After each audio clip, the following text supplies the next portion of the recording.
Hey guys, tonight we're wandering into a world that's equal parts lace, laudanum, and questionable decision-making.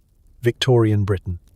A place where women fainted more often than Bluetooth headphones disconnect, where men thought mustache wax was a personality, and where doctors prescribed things that would get them permanently banned from modern Walgreens. And tonight's story? We're talking about the drug that turned polite Victorian ladies into professional women of the night.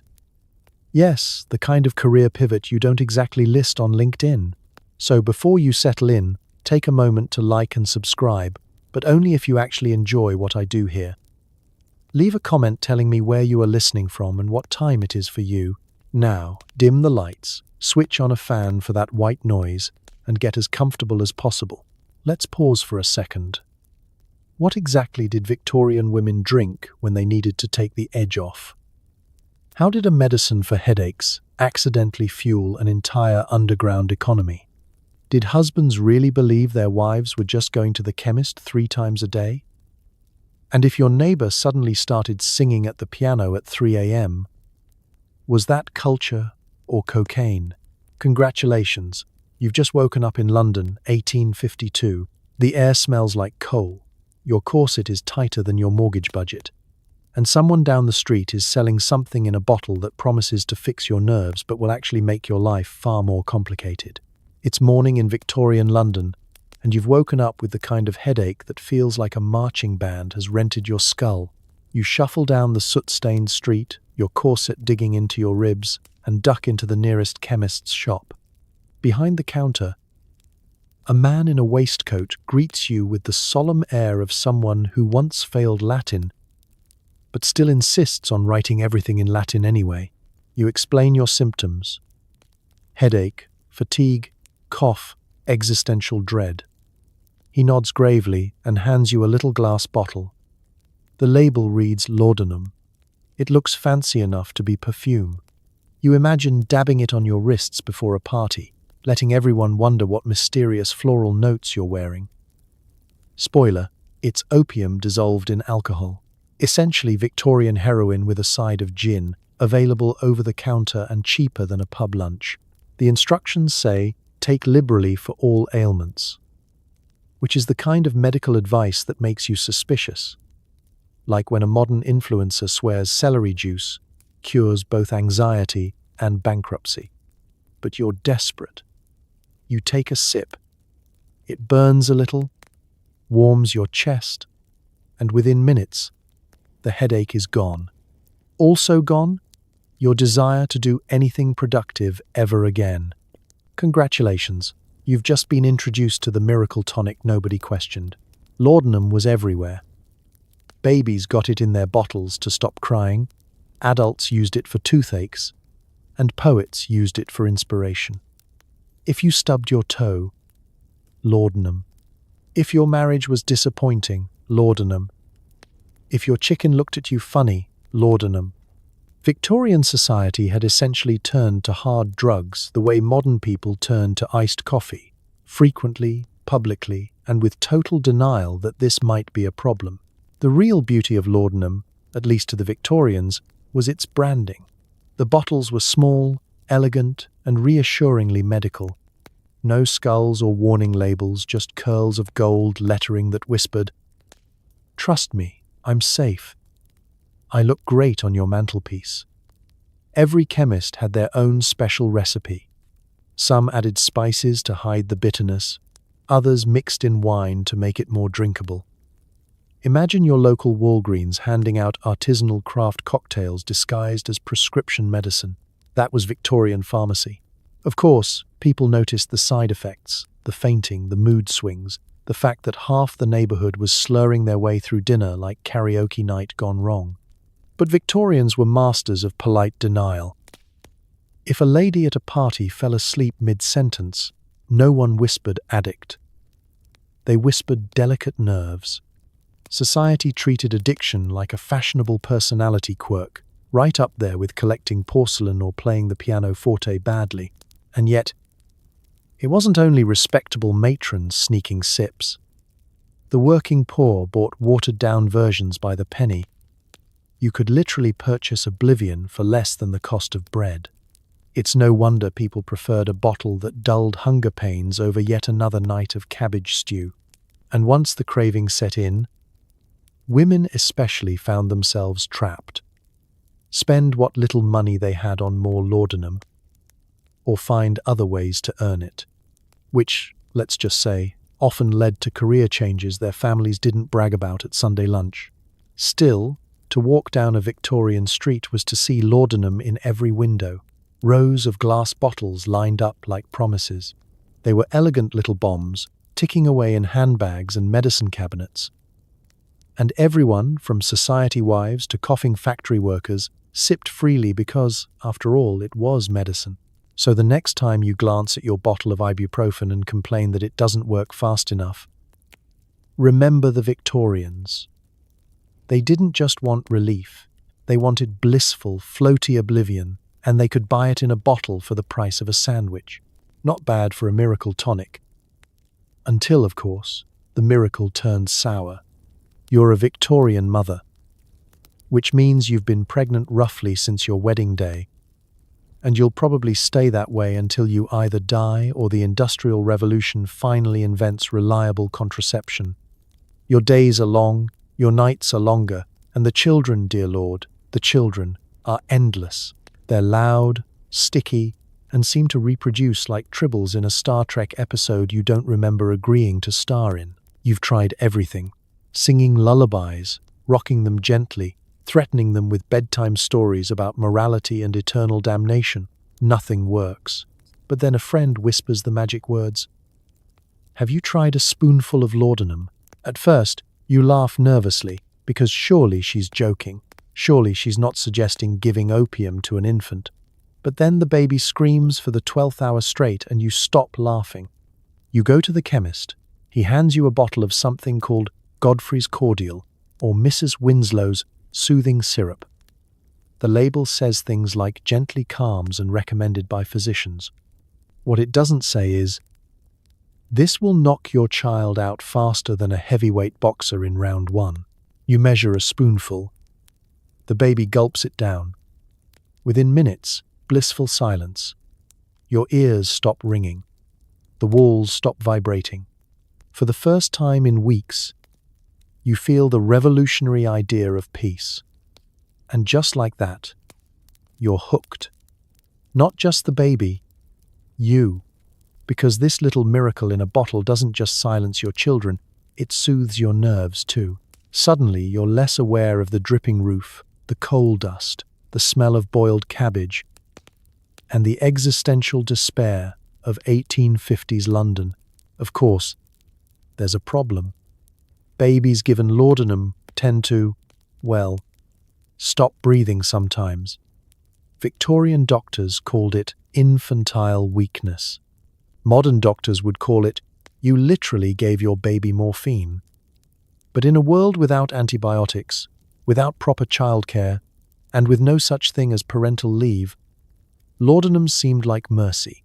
It was cheaper than a nanny, quieter than a lullaby, and easier than pretending your husband would ever get up at night to help. And here's the kicker. It wasn't scandalous. It was normal. Everyone was doing it. Mothers passed recipes around like cookie swaps. 2 spoonfuls for colic, 3 for teething, and if your husband's being difficult, well, there's always a bigger spoon. Victorian society, for all its prudishness, had no issue with narcotizing entire families. As long as you still showed up at church on Sunday, no one asked what was in the baby's bottle. The marketing made it worse.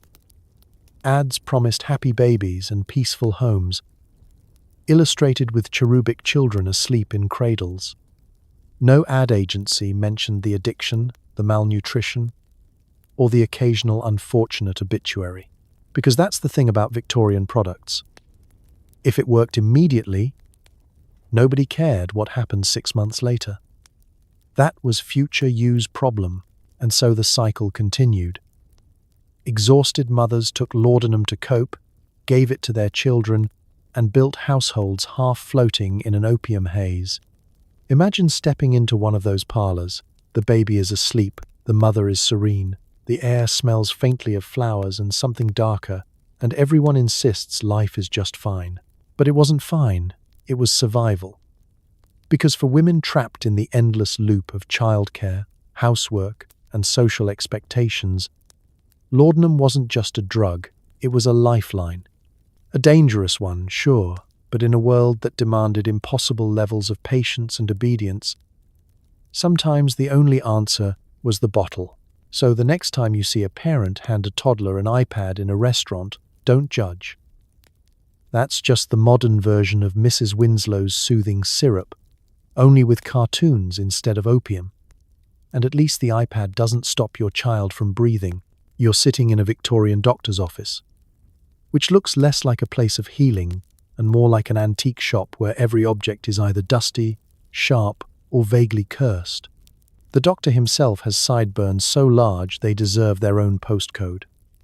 He adjusts his spectacles, looks you up and down, and declares with utter confidence, what you need is laudanum.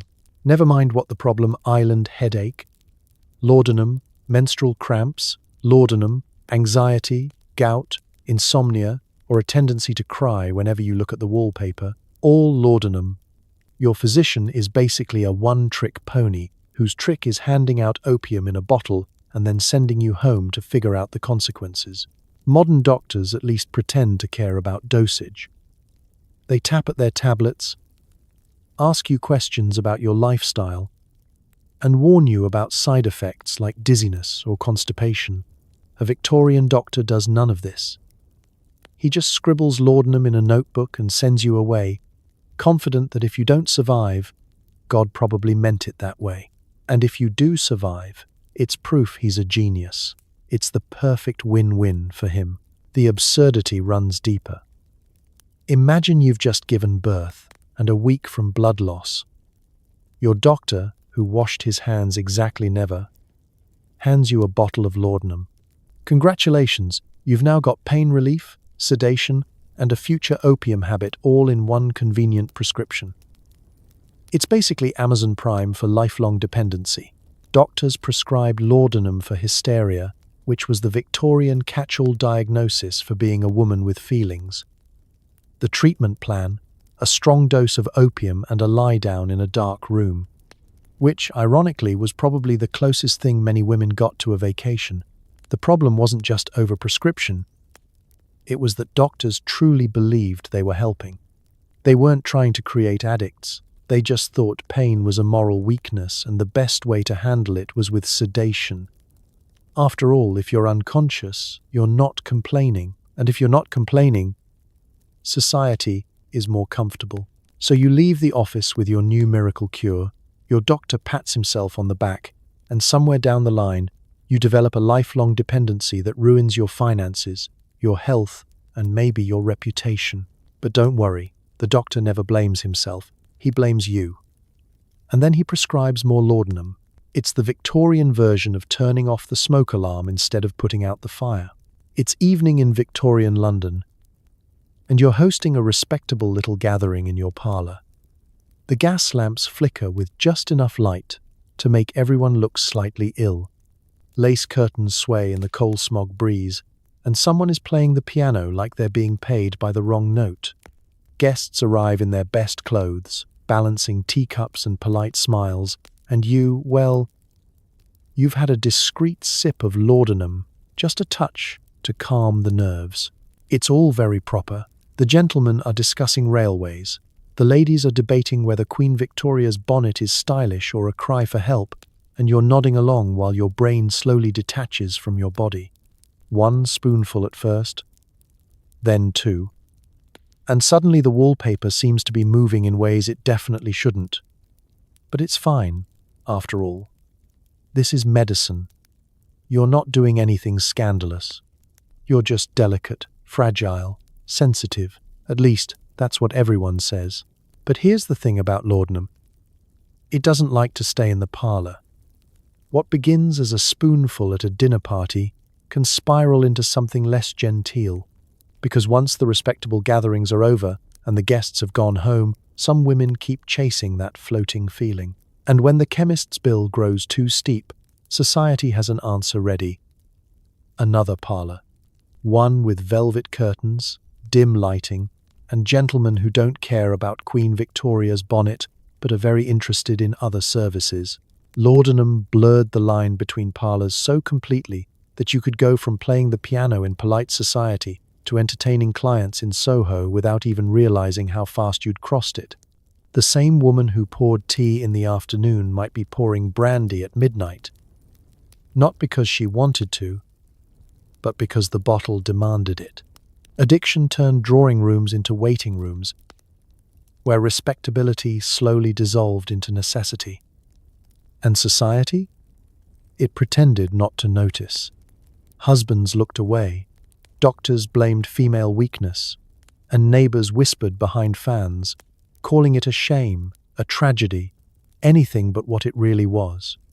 A system that pushed women into dependence and then punished them for trying to survive it. Imagine the dissonance. One parlour, you're praised for your delicate constitution, sipping laudanum to quiet your nerves. The next parlour, you're condemned for the very same drug that got you there. It's like applauding someone for eating cake at a wedding and then shaming them for being overweight the next day. The hypocrisy was baked right into the wallpaper. Of course, not every woman who used laudanum ended up in those shadowy rooms. Many simply lived quiet lives of dependency, hidden behind lace curtains. But for those without money, without protection, the slide was almost inevitable. The drug that promised relief from endless chores, screaming children, or empty marriages turned out to be the same drug that opened the door to a different kind of labour. So the parlour becomes a symbol. Respectable on the surface, scandalous in the shadows. 2 rooms, 1 drug, and a society that pretends it can't see the doorway connecting them. And as you sit there, lace gloves trembling, another spoonful in your cup, you start to wonder if the velvet curtain between the 2 parlours is thinner than anyone admits. You wake up, already exhausted, and the first task of your Victorian morning is suiting up in your corset. Suiting up sounds heroic, but really it's more like self-inflicted medieval torture disguised as fashion. You tug at the laces, pull the whalebone tight, and feel your ribs compress until your lungs file a formal complaint. Breathing is now optional. Bending at the waist? Forget it. You're 1 sneeze away from snapping a rib. The corset is supposed to make you look elegant, fragile, and faintly ornamental, like a porcelain doll with circulation issues. But what it really makes you is dizzy, irritable, and in desperate need of something to take the edge off. Enter laudanum, the miracle cure that promises relief from female weakness, a term which here translates to side effects of being crushed by a fabric death trap. Doctors notice women fainting constantly and, instead of questioning the garment that functions like a boa constrictor, they decide the solution is more opium. You seem delicate, madam. Take a spoonful of laudanum. Never mind that your delicacy is caused by wearing enough whalebone to outfit a small fishing vessel. The prescription is the same. Sip the bottle, lie back, and wait for the dizziness to fade, or at least become more entertaining. And it works, in the sense that you stop caring about how tight your corset island. Your breathing slows, your headache softens, and soon you're floating above the parlour like an extremely overdressed balloon. People see you swoon at a dinner party and whisper, "How charming, how refined." No one says, "She's high as a kite and barely conscious." Victorian society loved a fainting woman. It was fashion. It was femininity. It was a performance that laudanum made frighteningly easy. Corsets and laudanum formed a perfect little feedback loop. The corset caused faintness. Laudanum treated the faintness. Laudanum caused weakness. And weakness justified more corsets. It was like living inside a snake, eating its own tail. Only the snake was wearing lace.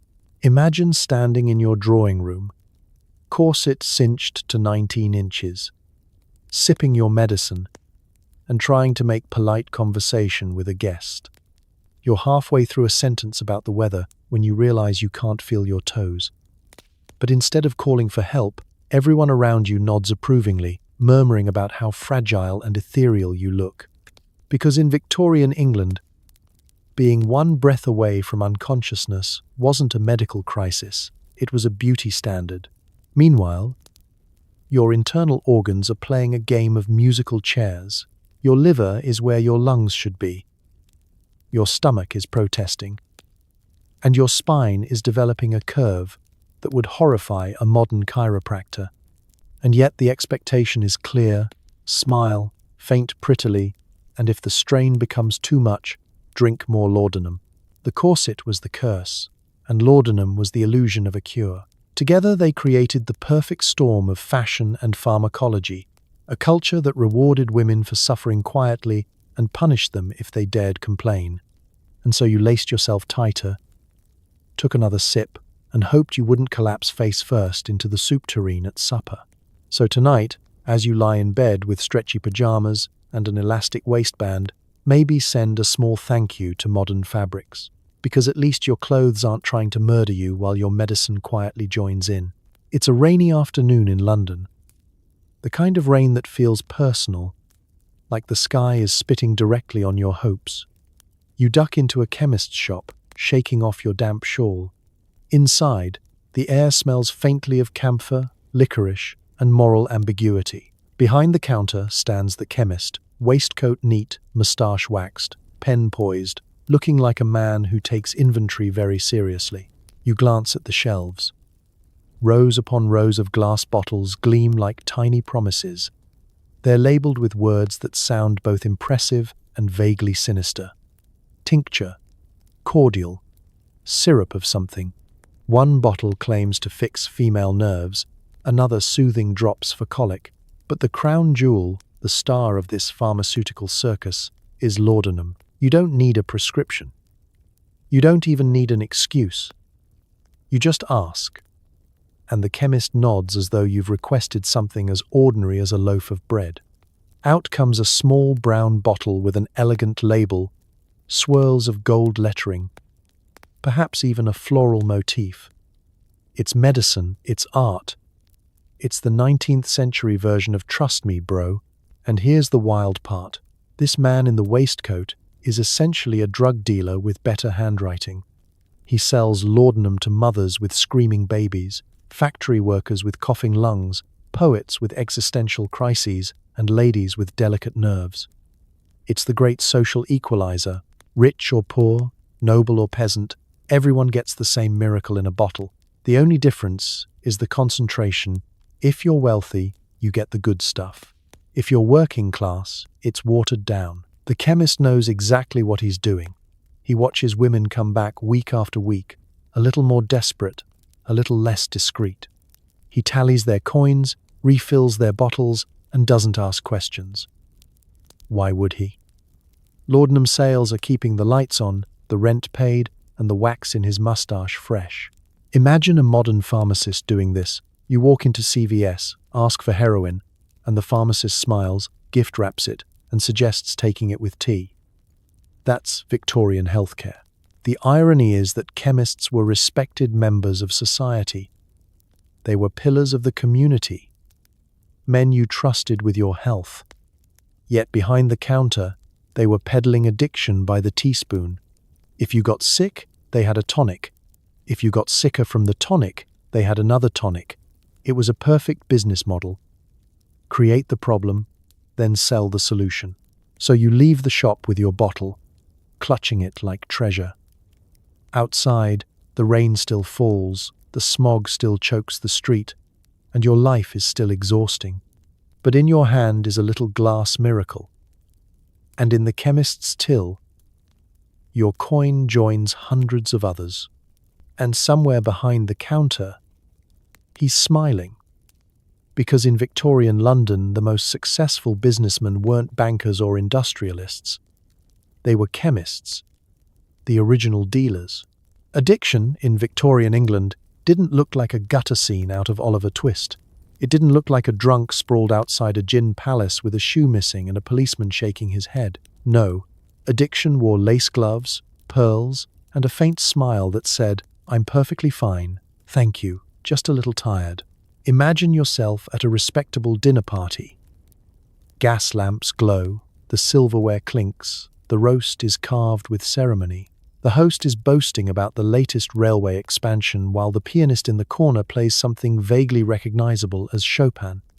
At the far end of the table, Lady Harriet lowers her spoon into her soup, lifts it halfway, and then, without warning, dozes off, chin dipping delicately toward the broth. Does anyone gasp and call for smelling salts? Do they whisper, "She's overdone it again with the opium"? Not at all. The room collectively sighs. Poor Lady Harriet. Such delicate nerves. And that's it. Everyone moves on, as though nodding off in public mid-soup is just a normal Tuesday. That was the trick of Laudanum. It made addiction look respectable. Gin was vulgar, associated with slums, fights, and songs bellowed badly in the street. But Laudanum came in little glass bottles with elegant labels, purchased from polished chemists, who spoke in Latin phrases to reassure you this was absolutely medical. The same liquid could reduce you to ruin, but as long as it came from a shop with mahogany shelves, it was medicine. Upper-class women in particular got away with it. They were frail, sensitive, poetic. They didn't have dependency issues, they had female weakness, which, by the way, was Victorian code for anything inconvenient happening to a woman at any time. Feeling faint? Female weakness. Having an opinion? Female weakness. Addicted to opium? Also, somehow, female weakness. And here's the absurd part. It became a personality trait. You weren't mocked for sipping laudanum daily, you were pitied, admired even. Being fragile was fashionable. The paler you looked, the more society said, "How refined." Being half asleep at a ball wasn't scandal, it was chic. Forget contouring and Instagram filters. Victorian beauty was a glassy-eyed stare and the occasional collapse on a chaise longue. Of course, behind the lace curtains, the reality wasn't so pretty. Bottles multiplied in drawers and sewing baskets. Coins vanished from household budgets. Children tiptoed around mothers who were either blissfully floating or desperately irritable, depending on how recently they'd dosed. Husbands complained quietly, but rarely stopped paying for it. After all, a wife sedated on laudanum was less likely to argue, less likely to complain, less likely to notice his evening trips to Soho. Respectable addiction was the perfect societal illusion. On the outside, polished homes, tidy parlors, quiet women. On the inside, dependency, decline, and a haze that dulled every sharp edge of reality. And yet nobody wanted to call it what it was, because to do so would mean admitting that Victorian society wasn't full of delicate angels, it was full of addicts in fancy dresses. So the cycle continued. Chemists sold bottles by the dozen. Doctors prescribed without hesitation. Women sipped quietly, families looked the other way. And addiction grew like mold behind wallpaper, out of sight. But impossible to ignore if you knew where to look. And that's the strangest, saddest part of respectable addiction. It didn't look tragic until it was too late. It looked elegant. It looked fragile. It looked like Lady Harriet dozing into her soup, while everyone at the table politely agreed she was simply unwell. So the next time you see someone collapse at a party, be glad it's probably because they're tired or the karaoke machine is too loud. Not because their medicine is slowly eating them alive. It's 4 o'clock in Victorian London, and that means tea time. The clock chimes, the parlour is prepared, and you've laid out the essentials. Cucumber sandwiches that taste like sadness between 2 slices of damp grass, sponge cake that could double as a doorstop, and china cups so thin you're terrified to breathe near them. Guests arrive in their rustling skirts, shaking off the coal smoke from outside, and soon the table is buzzing with polite conversation. On the surface, it's all very ordinary. Tea is poured, pinkies are raised, and the chatter begins. Politics, literature, who fainted most elegantly at the last ball. But beneath the lace and porcelain lies a little secret. Because this isn't just tea time, this is trip time. A discreet bottle of laudanum sits nearby, dressed up as medicine but treated more like an uninvited guest who's somehow become essential. Just a drop, stirred into the steaming tea. For nerves, you say, or perhaps indigestion. The excuses are endless. The truth? You want the edge taken off. And laudanum does the job beautifully. The effect creeps in slowly. At first, it's warmth in the chest. A soft haze around the edges of your vision. The wallpaper's floral pattern starts to shimmer, almost pulse, as though it's leaning forward to join the conversation. The piano in the corner, played by someone's eager niece, suddenly sounds profound, as though she's channeling Beethoven himself instead of massacring a waltz. Even the gossip about Queen Victoria's latest bonnet feels like deep philosophy. Was it tasteful? Someone asks, and you nod gravely, as though the fate of the empire depends on your answer. Victorian tea time wasn't just about sandwiches. It became a social ritual where polite society floated in and out of mild hallucination together. It wasn't scandalous, it was chic. Everyone knew. No one admitted it. You sipped, you smiled, you drifted slightly away from reality, and no one dared break the illusion. Of course, not everyone needed laudanum to survive afternoon tea, but many wanted it. After all, tea time wasn't just relaxing, it was exhausting. Hours of small talk with people you didn't like, pretending to care about embroidery techniques, nodding politely while Lord Henry recited a poem about his garden that sounded suspiciously like he'd copied it from a seed catalogue. Without a little laudanum, you might notice how tedious it all was. With laudanum, everything became bearable. The strangest part? It was all so public. These weren't shadowy alleyways or secret dens. This was the drawing room, the very heart of Victorian respectability. Guests floated through conversations, eyes glassy, laughter just a beat too slow, and no one dared suggest that maybe the tea wasn't the only thing steeping. It's hard not to see the irony. A society obsessed with propriety, rules, and appearances built one of its most cherished rituals around a shared, polite high. Tea was the cover story. Laudanum was the plot twist. So picture it. You lift your teacup, inhale the faint aroma of bergamot and something darker, take a sip, and drift. The gas lamps glow a little brighter, the cake doesn't taste quite so dry, and the chatter of your neighbours fades into pleasant background music. Outside, London is filthy, chaotic, and unforgiving. But inside, for just an hour or two, you've slipped into something softer, a haze of porcelain, opium, and cucumber sandwiches. And when tea time ends, everyone thanks the hostess, adjusts their gloves, and walks home as though nothing unusual has happened. Because in Victorian England, even your hallucinations were expected to be polite. It begins innocently enough. A drop for a headache, another for a sleepless night. Perhaps one more for the female weakness your doctor insists you suffer from. Though really it's just the crushing exhaustion of living in 1850s London. At first, it feels manageable. Laudanum is a miracle, after all. Your aches ease, your worries soften, and you can finally get through an evening without plotting the mysterious disappearance of your husband's snoring body. But laudanum doesn't play fair. It whispers that one drop isn't quite enough. 2 drops work better. 3 feel practically medicinal. Before long, your hand is tipping the bottle with the kind of casual expertise usually reserved for bartenders. You promise yourself you'll cut back tomorrow. Tomorrow, of course, never comes. The shift is so gradual you almost don't notice it. You go from sipping occasionally to needing it daily, from daily to hourly, from just for nerves to just to feel normal.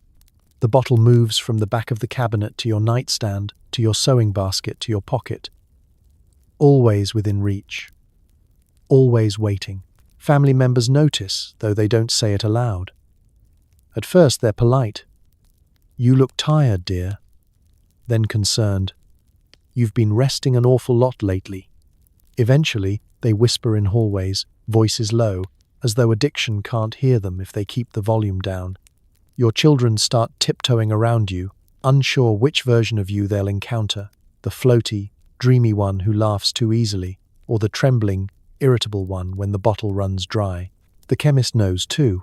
He sees you more often, your purse lighter each time. He doesn't ask questions, of course. He just refills the bottle, accepts your coins, and writes your name in his neat ledger, never commenting on the frequency. Why would he? You're his best customer. Addiction is his business plan. And the body, oh, the body knows. The headaches return, worse this time. The stomach knots, the hands shake, the dreams grow strange and unsettling. But instead of stopping, you dose again. Because the only thing worse than taking laudanum is not taking it. The very cure for your suffering has become the cause of it. But by now you're too entangled to escape. Society, in its usual hypocritical way, looks the other way. As long as you're upper class, as long as your parlour remains tidy and your gloves remain spotless, you're not an addict. You're delicate. You're sensitive. You're tragically poetic. Respectable addiction is invisible until it isn't. Until the bills pile up, the dinners go uneaten, and the family name begins to tarnish. Only then does society cluck its tongue, shaking its head at how far you've fallen. As though the very doctors, chemists, and neighbours didn't nudge you down the slope in the first place. And that slope is gentle, deceptively gentle. It isn't a dramatic collapse. It's a slow drift, like falling asleep in warm water. One day you're in control, the next you're not, and you can't remember when the change happened. The laudanum that once promised freedom has quietly locked the door behind you. So you sit in your parlour, bottle in hand, lace gloves trembling. You promise yourself, just one more drop. It's always just one more. The slide continues, soft, silent, respectable, until one day, the bottle is empty, the purse is light, and you realize you've been sliding all along into ruin. Polite and perfumed, it begins innocently enough. A drop for a headache, another for a sleepless night. Perhaps one more for the female weakness your doctor insists you suffer from, though really it's just the crushing exhaustion of living in 1850s London. At first, it feels manageable. Laudanum is a miracle, after all. Your aches ease, your worries soften, and you can finally get through an evening without plotting the mysterious disappearance of your husband's snoring body. But laudanum doesn't play fair. It whispers that one drop isn't quite enough. 2 drops work better. 3 feel practically medicinal. Before long, your hand is tipping the bottle with the kind of casual expertise usually reserved for bartenders. You promise yourself you'll cut back tomorrow. Tomorrow, of course, never comes. The shift is so gradual you almost don't notice it. You go from sipping occasionally to needing it daily. From daily to hourly. From just for nerves to just to feel normal. The bottle moves from the back of the cabinet to your nightstand, to your sewing basket, to your pocket, always within reach, always waiting. Family members notice, though they don't say it aloud. At first they're polite. "You look tired, dear." Then concerned. "You've been resting an awful lot lately." Eventually, they whisper in hallways, voices low, as though addiction can't hear them if they keep the volume down. Your children start tiptoeing around you, unsure which version of you they'll encounter, the floaty, dreamy one who laughs too easily, or the trembling, irritable one when the bottle runs dry. The chemist knows, too. He sees you more often, your purse lighter each time. He doesn't ask questions, of course. He just refills the bottle, accepts your coins, and writes your name in his neat ledger, never commenting on the frequency. Why would he? You're his best customer. Addiction is his business plan. And the body, oh, the body knows. The headaches return, worse this time. The stomach knots, the hands shake, The dreams grow strange and unsettling, but instead of stopping, you dose again. Because the only thing worse than taking laudanum is not taking it. The very cure for your suffering has become the cause of it. But by now, you're too entangled to escape. Society, in its usual hypocritical way, looks the other way. As long as you're upper class, as long as your parlour remains tidy and your gloves remain spotless, you're not an addict. You're delicate. You're sensitive. You're tragically poetic. Respectable addiction is invisible until it isn't, until the bills pile up, the dinners go uneaten, and the family name begins to tarnish. Only then does society cluck its tongue, shaking its head at how far you've fallen, as though the very doctors, chemists, and neighbours didn't nudge you down the slope in the first place. And that slope is gentle, deceptively gentle. It isn't a dramatic collapse. It's a slow drift, like falling asleep in warm water. One day you're in control, the next you're not, and you can't remember when the change happened. The laudanum that once promised freedom has quietly locked the door behind you. So you sit in your parlour, bottle in hand, lace gloves trembling. You promise yourself, just one more drop. It's always just one more. The slide continues, soft, silent, respectable, until one day the bottle is empty, the purse is light, and you realize you've been sliding all along into ruin, polite and perfumed. Imagine you're a Victorian governess. It's not a glamorous role. You're not quite family, not quite servant. Stuck in a social limbo where your evenings are spent teaching children Latin declensions while silently resenting every life choice that brought you here. You have your own little room, just big enough to swing a bonnet, and a salary that wouldn't cover the price of one of your employer's silk gloves. Your days are long and your patience is short. The children are wild, entitled, and sticky. How do they always have jam on their faces? You've spent the morning drilling them in geography, only to be corrected by a 7-year-old who insists Australia is imaginary. By lunchtime, you're ready to scream. Instead, you reach for the bottle, just a drop of laudanum. It soothes your nerves, makes their shrieking voices sound faintly musical, almost tolerable. For a while, it feels like salvation. At first, it helps. You're calmer, more patient. You stop grinding your teeth whenever little Georgiana accidentally spills ink on your notes. But the bottle has a way of creeping into your routine. One drop for patience in the classroom, another before bed to silence the endless coughing in the nursery. Soon you're dosing before meals, during lessons whenever the children look at you sideways. Your employer notices, but only in passing. You look pale, he says, as though being surrounded by small humans with sticky hands wouldn't drain the colour from anyone's face. He doesn't question the bottle in your drawer. It's medicine, after all. Everyone has medicine. But behind your polite nods and forced smiles, the truth grows heavier. Addiction doesn't care about your intentions. It doesn't care that you only wanted relief from impossible hours and impossible children. It takes, and it keeps taking. Soon your wages are disappearing into the chemist's till. You tell yourself it's manageable, that you'll cut back next month. But next month never comes, and here's where the slope turns steep. Governesses aren't wealthy. You don't have estates to mortgage or jewels to pawn. When the money runs out, you face choices no one should have to make. Some governesses slipped into debt, begging for credit from sympathetic chemists. Others sought gentleman friends to cover the costs, friends who weren't interested in your teaching skills. It was a quiet, unspoken pipeline. Governess by day, something else entirely by night. Society, as usual, blamed the women. If a governess fell into ruin, the whispers weren't about the impossible circumstances or the predatory chemists. They were about her character. Weak, they said. Immoral.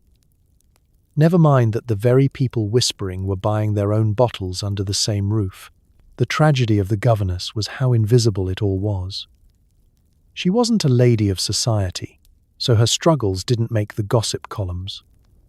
She wasn't a factory worker, so her suffering didn't stir reformers.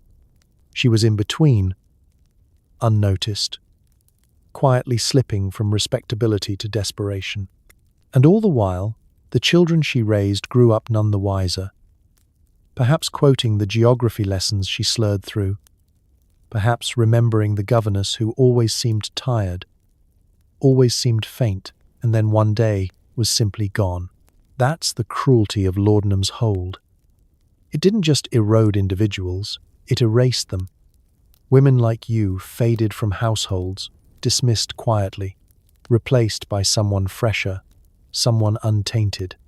And behind closed doors, another governess began her own slide, bottle in hand. So tonight, as you lie safe in your own bed, be grateful you don't have to tame a pack of jam-faced aristocrats while relying on a chemist's poison to stay sane. The fall of the governess wasn't sudden, it was slow, quiet, and all too common. It's late evening in Victorian London, and the city is wrapped in a damp, smoky fog that smells like coal, horse manure, and regret.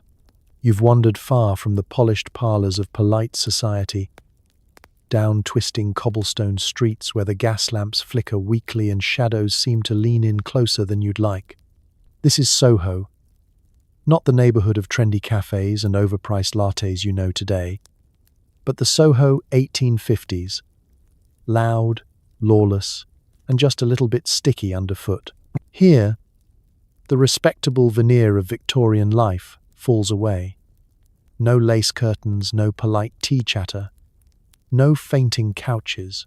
Instead, it's taverns, brothels, and chemists who don't bother asking questions. The alleyways are narrow, filled with a mix of hawkers, beggars, and women leaning in doorways with painted smiles that don't quite reach their eyes. And many of those women, they started their evenings in a very different place. Because here's the cruel truth. Laudanum didn't just create addicts, it created debt. The chemist's bottle was cheap at first, pennies for a diluted dose, a few shillings for the good stuff, but addiction grows hungrier with every sip. For women with little or no income, keeping up meant making choices. When the purse ran dry, some went to Soho, and Soho was ready for them. Certain chemists had arrangements with nearby establishments. Can't pay for your bottle? Work it off. One more night, one more client, one more whispered promise of enough coin to keep the addiction fed. It was a vicious circle disguised as an opportunity. Women entered desperate, hoping to cover their debts, but the very laudanum they worked for made escape nearly impossible. Imagine the double life. By day, you're still someone's daughter, maybe even someone's wife. You hold yourself upright, you keep your gloves white, you tell your family you're visiting the chemist. By night, you're here, in Soho, behind velvet curtains, where respectability doesn't matter and the men don't ask questions they don't want answered. The streets themselves tell the story. The sound of boots on wet stones, the clink of coins, the occasional carriage rattling past, carrying someone who would never admit to being here. The brothels are poorly lit, deliberately so. A haze of pipe smoke and cheap perfume lingers in the air, mingling with the faint tang of opium drifting from upstairs rooms. In the corner, a man coughs violently between swigs of gin. Beside him, a woman leans against the wall, eyes glazed, bottle hidden in her shawl. And here's the hypocrisy. Society condemned these women as fallen, while ignoring the men who flocked to Soho in droves. The same gentlemen who tut-tutted in Parliament about female morality were often seen slipping out of these alleys at dawn, straightening their cravats before heading home to lecture their wives about virtue. For the women, though, the cost was devastating. Reputation destroyed, health shattered, futures erased. Some managed to claw their way back, usually with help from sympathetic reformers or sheer luck. Most did not. They were swallowed by the alleys, by the addiction, by the endless cycle of survival at any cost. Soho became both refuge and prison, a place where the desperate could find what they needed, and where society dumped those it no longer wished to see. Tonight, as you lie in a warm bed in a quiet room, Be grateful you don't hear the echoes of those footsteps on wet cobblestones, or see the flicker of gaslight on a bottle in your pocket. Because the dark alleys of Soho weren't just a place on a map. They were a trap. And once you wandered in, it was almost impossible to wander back out. It's Sunday morning in Victorian London. The church bells are ringing, the pews are filling, and every gentleman is buttoned into a waistcoat so tight you can hear his ribs creak when he sits down. The air smells of damp stone, candle wax, and sanctimony. From the pulpit, the vicar clears his throat and begins a sermon about the decline of morality, warning of the dangers of fallen women and the corrosive influence of vice. Everyone nods solemnly, murmuring their agreement. Yes, terrible, they whisper, clutching their hymnals. But here's the twist. Many of those same men spent last night in Soho, slipping coins onto nightstands and pretending not to recognize the woman they'll now condemn as sinful. And the medicine that started the slide? Laudanum. This was the great Victorian trick, condemning publicly what they indulged privately. Society had rules, strict ones. Women were supposed to be pure, delicate, and obedient. Men were supposed to be upright, honorable, and strong. But behind the lace curtains and heavy drapes, the reality was entirely different. Doctors prescribed laudanum by the spoonful. Chemists sold it by the bottle. Men bought it for their wives to keep them quiet, then scolded those same women for becoming dependent on it. The hypocrisy ran deep. Newspapers printed sensational stories about respectable ladies lost to opium, tut-tutting about their fall from grace. But the same papers published advertisements for soothing syrups, cordials, and tonics that were nothing more than laudanum in fancy packaging. It's like condemning fast food while running coupons for McDonald's on the back page. And society loved a scapegoat. Addiction wasn't the fault of the doctors, the chemists, or the system that practically handed out opium like sweets. No, it was the women's fault. Women were weak, women were morally fragile, women were prone to excess. Never mind that men were also dosing themselves liberally, usually under the guise of stress relief or nerves from business. When women slipped, it was vice. When men slipped, it was fatigue. Same bottle, different story. Picture it. A man stands in Parliament, railing against the moral corruption of the lower classes, thundering about the need for purity and restraint. Then he goes home, pours a generous dose of laudanum into his tea, and congratulates himself on a hard day's work. His wife, meanwhile, doses herself in secret, her addiction growing, and if she's ever discovered, it will be her shame, not his. This double standard was everywhere. Reform societies preached temperance for women but made exceptions for men. Clergymen condemned prostitution from the pulpit, while quietly frequenting the very establishments they decried. Doctors wagged their fingers at excessive female use of laudanum, while continuing to prescribe it for every ailment under the Sunday public morality was a performance. Private indulgence was the encore. And here's the cruel irony. The people shouting loudest about sin were often the ones most entangled in it. The louder the condemnation, the thicker the hypocrisy. Victorians perfected the art of preaching virtue while practicing vice. Their society a grand stage where everyone wore masks, lace-trimmed, respectably powdered, but masks all the same. So as you lie in bed tonight, be grateful you live in a time when at least some of our hypocrisies get called out on the internet. In the Victorian era, the sermon might shame you, the newspaper might mock you, and the very man shaking his head at your downfall might be the one who bought your bottle in the first place. Public morality was loud, private indulgence was louder. And together, they wrote the soundtrack of Victorian life. It's the middle of the night in a cramped Victorian home. The fire has gone out, the coal dust still hangs heavy in the air, and the baby has been screaming for what feels like 3 consecutive centuries. You've tried rocking, singing, and praying. Nothing works. Your neighbors are pounding on the walls, your nerves are shredded, and your husband has conveniently fallen into a sleep so deep you suspect he may be faking death just to avoid childcare. So what do? You reach for the bottle, not milk, not water, the other bottle. The one from the chemist labelled Godfrey's Cordial or Mrs. Winslow's Soothing Syrup. The label promises gentle sleep and quiet nights. What it doesn't say is that it's laudanum, opium, essentially, mixed with a dash of syrup to make it taste less like despair. One spoonful slipped into the baby's mouth. The crying stops, silence falls. The house exhales. You can finally sit down without your eardrums vibrating. It feels miraculous. And in a way, island accept miracles don't usually come with a side of respiratory depression. Because here's the dark truth. Victorian parents gave their children opium the way modern parents hand out iPads. Teething? Spoonful. Colic? Spoonful. General loudness? Spoonful. It became the go-to parenting hack of the century. And for exhausted mothers with too many children, too little help, and too few options, laudanum really did feel like salvation. The problem was the side effects. Infants dosed with laudanum often became weak, malnourished, or, in the worst cases, simply didn't wake up. Victorian doctors, masters of denial, blamed it on infantile weakness, as though babies were just failing at life. But the truth was simpler and sadder. They were being sedated to death. And it wasn't rare.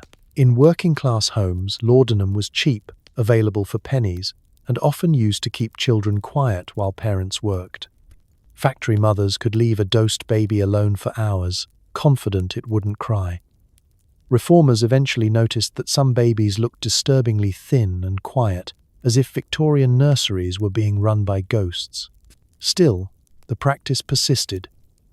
Because what were mothers supposed to do? With no childcare, no modern medicine, and no social safety nets, laudanum was often the only thing standing between survival and collapse. It was a brutal choice. Risk the baby's health with a spoonful, or risk the family's survival without it. The most horrifying part? Society encouraged it. Advertisements cheerfully described soothing syrups as a mother's best friend. The bottles featured cherubic illustrations, smiling infants drifting peacefully to sleep. No mention of the fact that those infants might not drift back. It was marketing at its most sinister, packaging tragedy as tenderness. Imagine the scene. A dim nursery, a single candle flickering. The baby finally silent. The mother slumped in a chair, eyes closing with exhaustion and relief. She doesn't know what long-term damage the syrup might cause. She doesn't care. For one stolen hour, there is peace. And isn't that the cruelest irony? The very drug that destroyed mothers' lives also quieted their babies. Laudanum was the lullaby that came with a price tag no one admitted until it was too late. So tonight, as you drift off to the soft hum of a fan or the gentle scroll of your phone, remember this. You are not a Victorian parent dosing your child with opium just to make it through the night. You have baby monitors, modern medicine, and Google to reassure you at 3 a.m. when the baby won't stop crying. Be grateful, because Victorian soothing syrup didn't just soothe. Sometimes it silenced forever. Picture yourself as a respectable Victorian lady. You live in a tidy townhouse with lace curtains, a polished brass knocker, and a piano that nobody in your household actually plays well. Outwardly, everything is perfect. You host teas, you smile politely at neighbors, and your gloves are always just the right shade of white. But behind the facade, there's a secret. In your sewing basket, beneath the embroidery floss and half-finished handkerchief, lies a bottle. The label is elegant, the glass glints in the light, and every evening you tell yourself the same story. It's medicine. Just a spoonful for the nerves. Just enough to calm the chaos. Nothing scandalous about that. Respectability in Victorian England was a performance. And laudanum played its part beautifully. Addiction didn't have to look desperate. It could look elegant. It could sit neatly in a crystal decanter on the mantelpiece, right beside the family Bible. It could hide in handbags, tucked between gloves and handkerchiefs, carried discreetly to afternoon tea. No one asked questions because no one wanted to. Respectability was the ghost that haunted every room, whispering that appearances mattered more than reality. And so the phantom of respectability hovered, hiding the truth. Women who were dosing themselves daily still hosted dinner parties, still attended church, still embroidered samplers that read faith, hope, charity. Neighbors whispered about who was delicate, who was unwell, who had nerves, never daring to call it what it was. The laudanum bottle didn't tarnish your image, it polished it. To be fragile was fashionable, to faint was feminine. To be dependent was bizarrely dignified. The double life was exhausting. By day, you played the role of dutiful wife, charming hostess, or devoted mother. By night, you poured another dose, the edges of your world softening, the silence wrapping around you. You told yourself it wasn't addiction. Addiction was what happened to drunkards in the gin palaces, not to women with lace collars and hymnals. You were respectable, that phantom told you so, but respectability came with a cost. Behind the smiles and soft words, families unraveled. Budgets disappeared into chemists' tills. Health withered. Relationships frayed. Yet still, the curtain stayed drawn, the ghost kept whispering, and society kept applauding the performance. As long as the neighbors didn't see the truth, the illusion held. Imagine walking down a London street at dusk. You pass rows of tidy houses, curtains drawn tight, lamps glowing faintly inside. Behind those curtains, some families are dining, some are arguing, and some are dosing themselves into oblivion. From the outside, every house looks the same. Orderly, respectable, proper. Inside, the phantom of respectability keeps the secrets safe. And isn't that the cruelest part? Addiction flourished not in the shadows, but in plain sight. Hidden beneath lace, softened by euphemism, excused as delicacy. The women weren't seen as addicts. They were seen as victims of their own fragility, their suffering wrapped in politeness until it became invisible. So tonight, as you lie in your bed with no one judging your choice of pajamas, remember how lucky you are to live in a world where honesty is possible, where respectability doesn't demand silence at the cost of survival, where the phantom doesn't hover quite so closely. Because in Victorian England, respectability wasn't a shield, it was a mask, and behind it, countless women faded quietly into the haze of a bottle no one dared to name. Imagine trying to quit laudanum. Now imagine trying to do it while trapped inside a corset that squeezes your ribs like an anaconda with fashion sense. That was the Victorian woman's dilemma. Addiction wasn't just painful, it was painfully impractical. Withdrawal from laudanum was no gentle experience. There were no rehab clinics, no sympathetic doctors with white coats and clipboards, no hotlines to call in the middle of the night. There was just you, your trembling hands, your pounding head, and your family pretending not to notice. Your body rebelled in every way possible. Shaking, sweating, vomiting, insomnia, anxiety. Modern doctors would call it withdrawal. Victorians just called it female hysteria and told you to drink more laudanum, which, you'll notice, is the opposite of helpful. Now add the corset. You're sweating through your chemise. Your lungs are already struggling from the bone cage cinched around them. And every shallow breath feels like climbing a mountain while being gently strangled. You try to lie down, but the corset won't let you. You try to curl up, but the whalebone digs into your stomach. You're trapped, body, mind, and wardrobe all conspiring against you. Imagine pacing the floor at night, gas lamps flickering, shadows stretching across the walls. Your hands shake so violently you can't even thread a needle, which is devastating because embroidery was one of the only approved hobbies you had.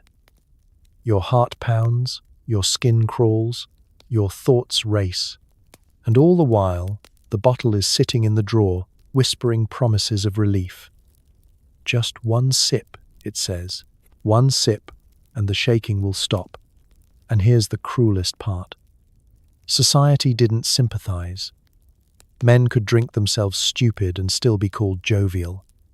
Women who suffered withdrawal were labeled unstable, weak, even dangerous.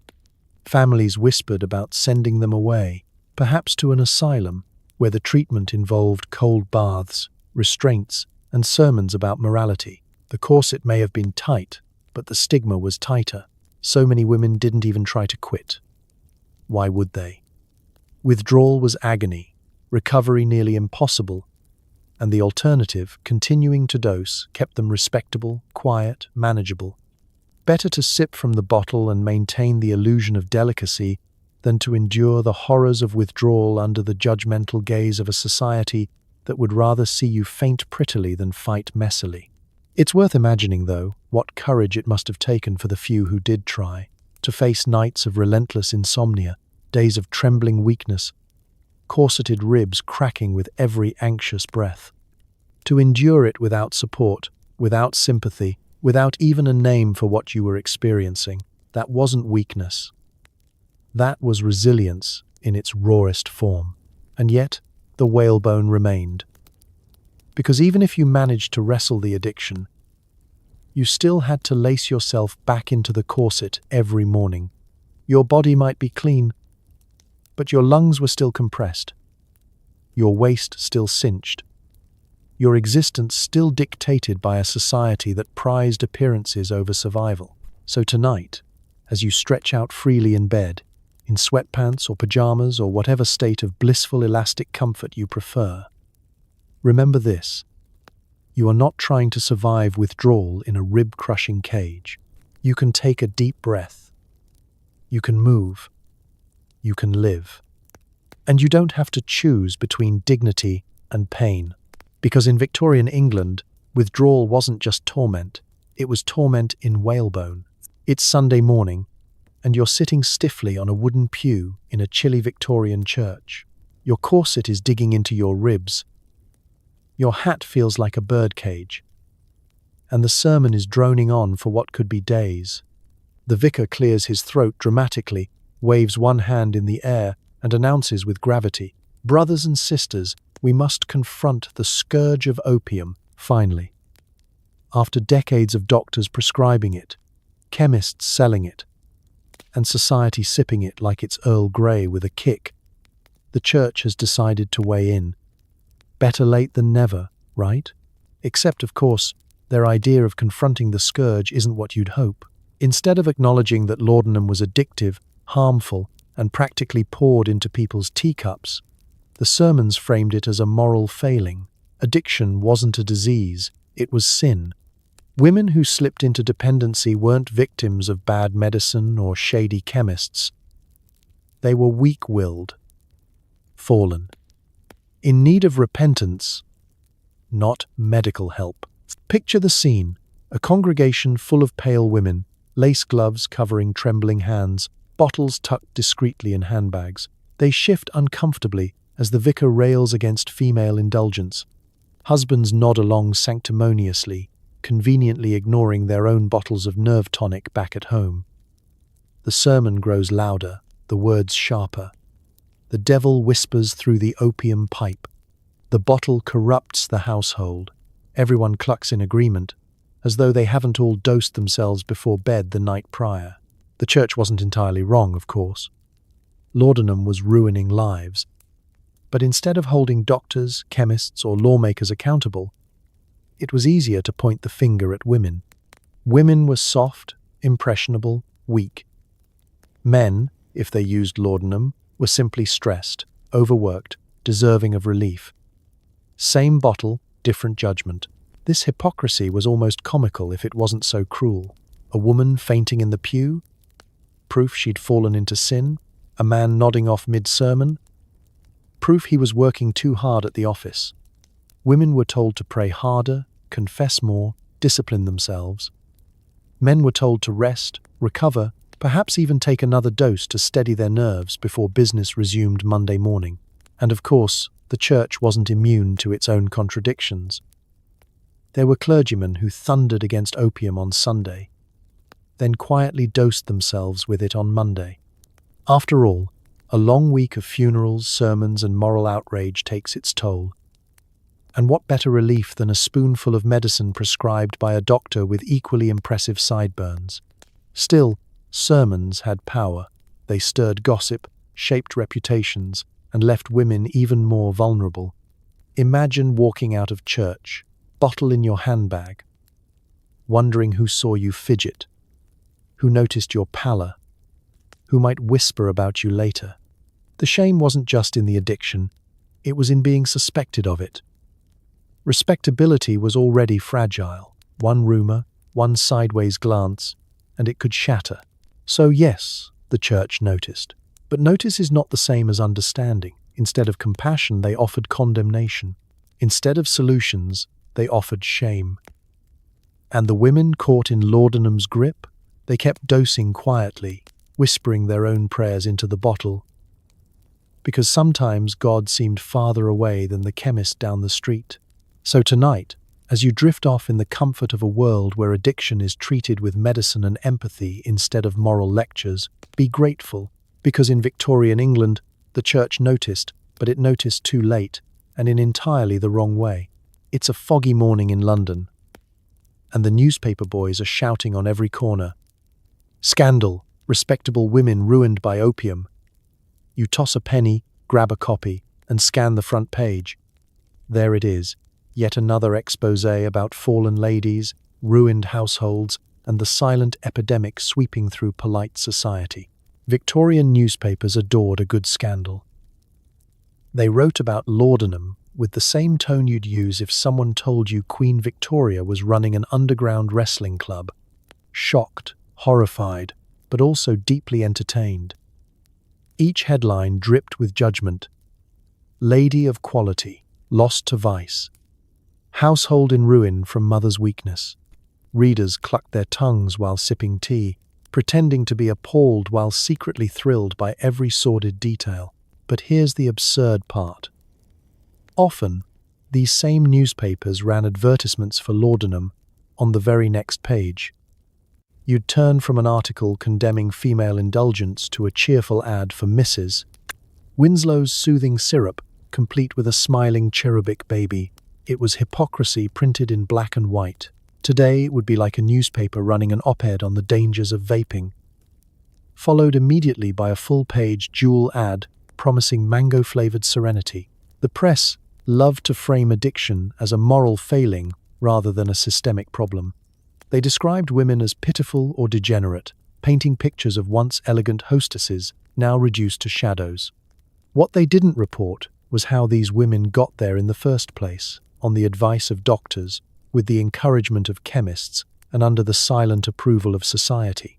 Context didn't sell papers. Outrage did. Imagine being one of those women, reading your morning paper, recognizing the vague description of a lady in Mayfair and realizing, with horror, that it's you. The shame would be suffocating. Respectability could crumble with one headline. Neighbors who'd politely ignored your fainting spells now had confirmation. And once the press had you in their sights, escape was nearly impossible. The hypocrisy extended to the journalists themselves. Many of the men writing scathing articles about laudanum addiction were known to take it for their own nerves and sleepless nights. It wasn't uncommon for a reporter to finish an article about vice in the city, set down his pen, and take a sip from his own bottle before heading to the pub. Public condemnation, private indulgence. It was practically a business model.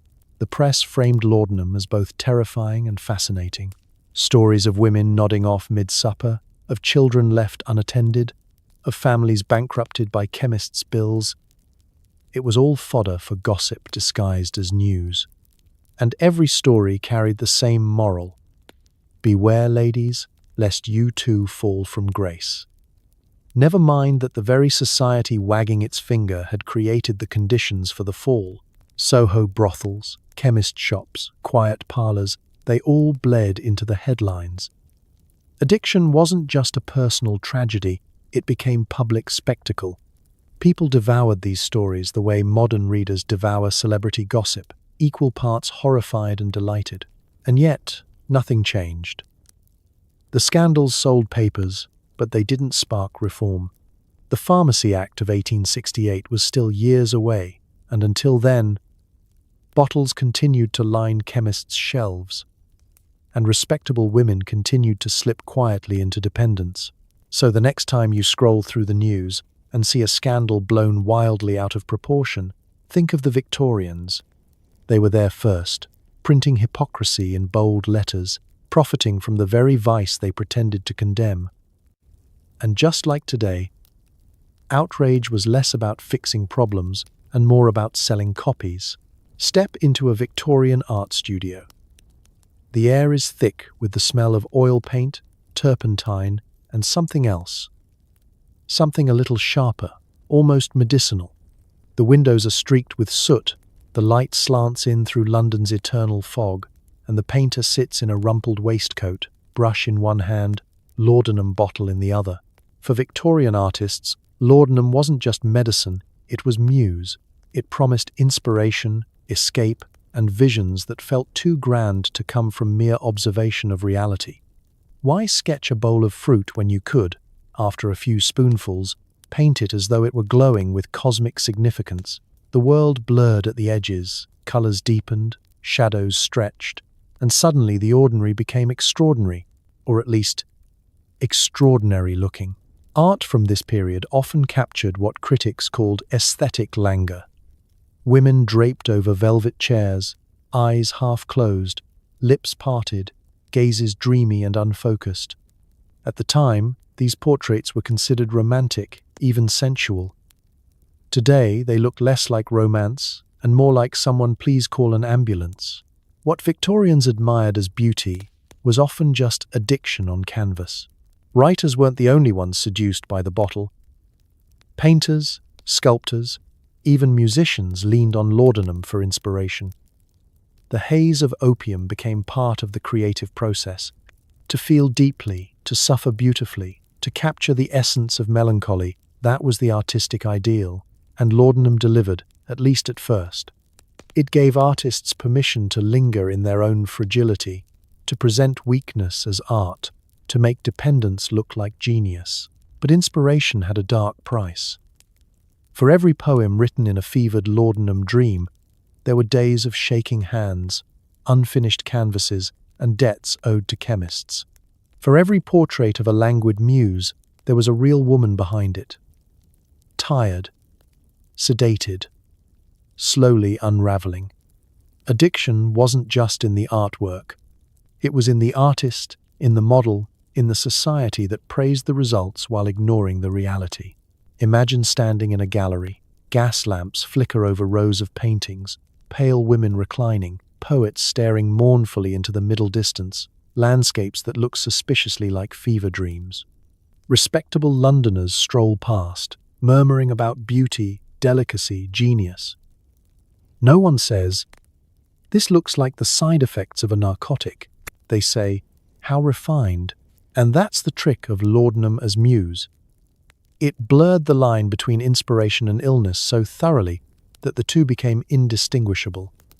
Was the artist brilliant because of the drug, or in spite of it? Did laudanum fuel creativity, or did it simply mask the suffering long enough to produce a few more works? Victorians didn't ask those questions. They were too busy admiring the results. Meanwhile, the artists themselves suffered. Many saw their health decline, their finances vanish, their reputations falter, yet they kept reaching for the bottle, convinced that without it, the magic would disappear. It was a cruel bargain. Temporary brilliance in exchange for permanent decline. So, when you picture Victorian art, the dreamy portraits, the melancholy verses, the haunting music, remember the bottle in the background. Behind every languid pose, behind every line of poetry, behind every brushstroke that captured aesthetic languor, there was laudanum quietly shaping the art of an era. Tonight, as you drift into your own dreams, be grateful your muse doesn't come in a bottle with a skull-sized side effect, because inspiration is fickle, but laudanum was worse. It was a muse that demanded everything in return. It's market day in Victorian London. The streets are crowded with carts clattering over cobblestones, vendors shouting about fresh fish that smells suspiciously unfresh, and children darting between horses with the kind of confidence only malnourishment can give you. Amid the noise and the stink, you spot a chemist's stall. And there it is, Laudanum, a small brown bottle for just a few pennies, cheaper than a loaf of bread, cheaper than a pint of gin, cheaper than almost anything else that might dull the ache of being poor in 1850s. For the working class, laudanum wasn't luxury. It was survival. Hunger gnawed, cold seeped into bones, exhaustion pressed down like a coal cart on your chest. But a spoonful of laudanum? That could quiet the hunger, soften the cold, make you forget your exhaustion for just a while. It didn't solve the problems, of course. It just made them easier to ignore. And sometimes, ignoring was the only option. Mothers bought diluted doses to hush their children's cries. Factory workers dosed themselves to get through endless shifts without collapsing. Laborers came home aching, unable to afford proper food or warmth, and turned to the bottle because it was the one comfort they could actually buy. Laudanum became the poor man's dinner, the poor woman's nanny, the poor family's only relief. But cheap came at a cost. Addiction didn't discriminate. A penny bottle could trap you just as surely as a shilling one, and once dependency set in, there was no way out. No savings to fall back on, no respectable parlour to hide in, no safety net at all. Working-class women especially found themselves caught in an impossible bind. The bottle dulled the hunger, but to afford the next one, many turned to selling the only thing society left them, themselves. The connection between laudanum and prostitution was no accident. Desperation pushed women into Soho's alleys, where chemists and brothels often worked hand in hand. A debt at the counter could be worked off in a back room. What started as a penny purchase could end in a lifetime of exploitation. Cheap bottles, costly lives, and still, society turned a blind eye. Respectable Victorians wrung their hands over fallen women, clucking their tongues about immorality, while ignoring the fact that the same system that underpaid them, overworked them, and undersupported them, also sold them the very bottle that dragged them down. The problem wasn't weakness. It was survival. And laudanum was both the only relief and the final trap. Picture a narrow tenement room. The walls are damp, the floorboards creak, the air smells faintly of cabbage stew gone bad. A woman sits by the bed, bottle in hand, a child asleep beside her. For tonight, the hunger doesn't hurt, the exhaustion doesn't crush, the cold doesn't bite. For tonight, the world feels distant, softened, almost tolerable. But tomorrow, the cycle will begin again. That was the cruel bargain of laudanum for the poor. Temporary escape in exchange for everything else. Families fractured, health collapsed, lives shortened, all for a bottle that promised peace but delivered chains. So tonight, as you sip your tea or snack on something that doesn't contain opium, take a moment to be grateful. Your comfort doesn't come in a cheap bottle with a hidden cost. Your survival isn't balanced on a chemist's counter. And your tomorrow doesn't depend on a drug sold for pennies that quietly stole lives by the thousands. Because in Victorian England, the cheapest thing in the chemist's shop turned out to be the most expensive of all. It's late at night in Victorian London.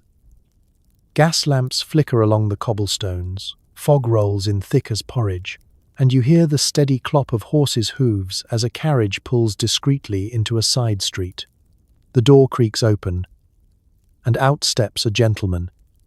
He's dressed immaculately, polished boots, crisp cravat, gold-topped cane.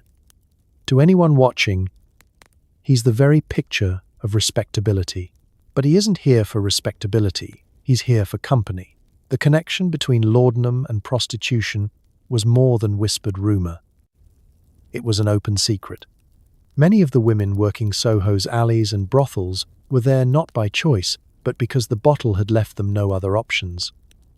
And for the men who sought them out, Laudanum wasn't a deterrent, it was an attraction. A woman under the influence was quieter, softer, more compliant. She asked fewer questions, demanded less coin, made fewer complaints. To the gentleman customers, laudanum dulled not just pain but resistance. It created, in their minds, the perfect transaction.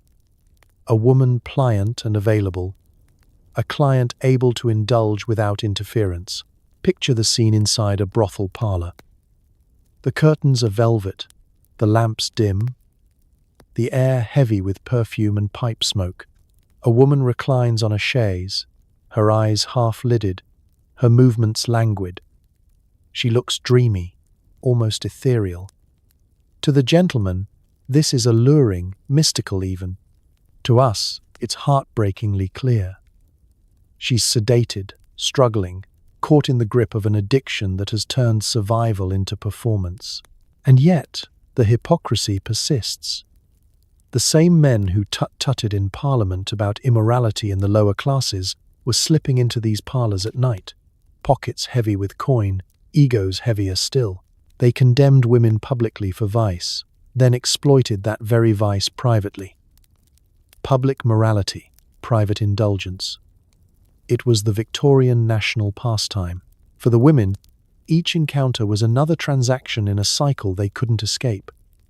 A few coins for a night's work, just enough to cover the chemist's bill, just enough to buy another bottle.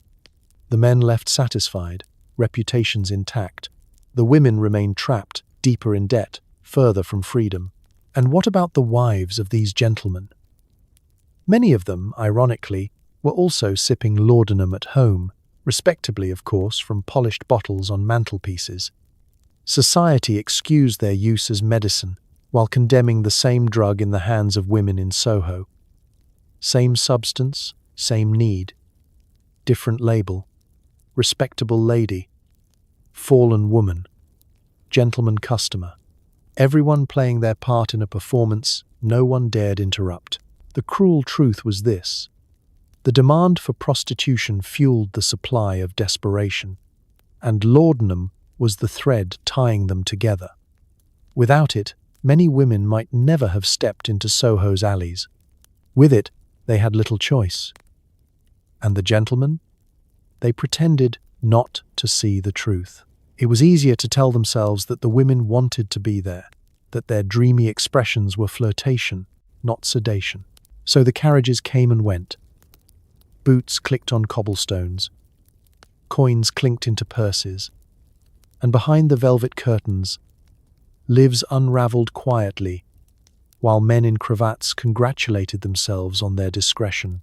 Tonight, as you lie in your own bed, think about that hypocrisy. The gentlemen customers weren't nameless shadows. They were husbands, fathers, politicians, doctors.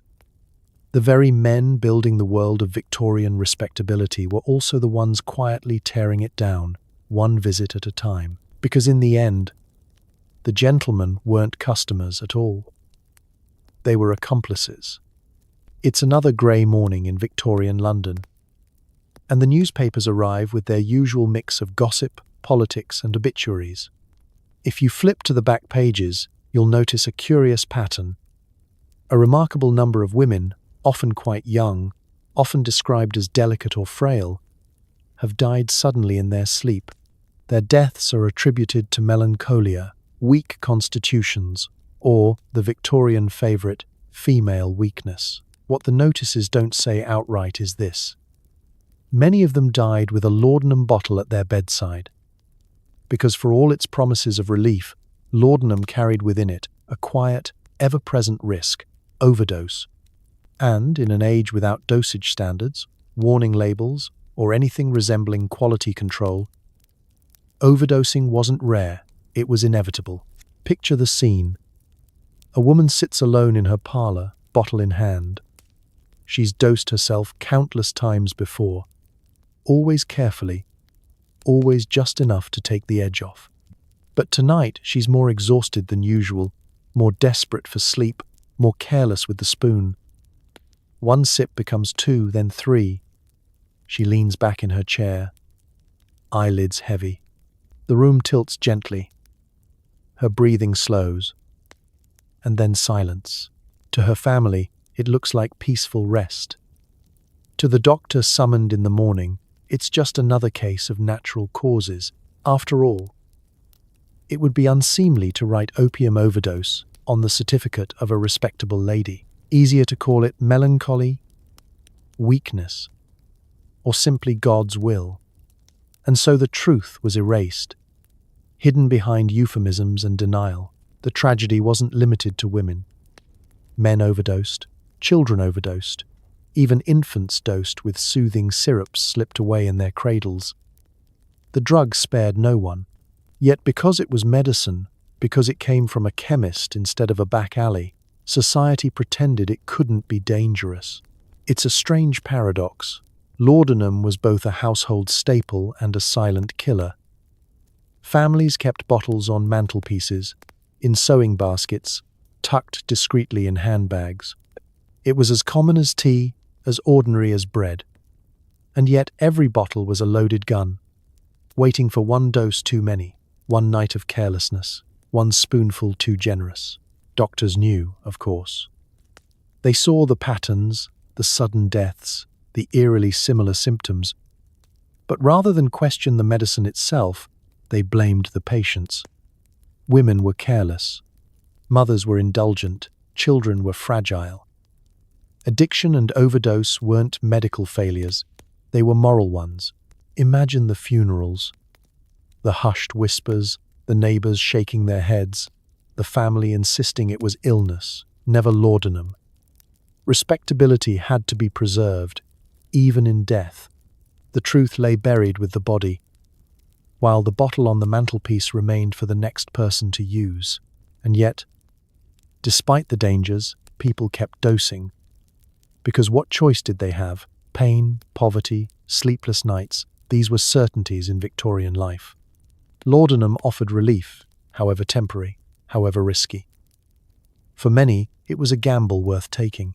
Better a night of peace, even with the risk, than a life of unrelenting misery. That was the cruelest part of death in a bottle.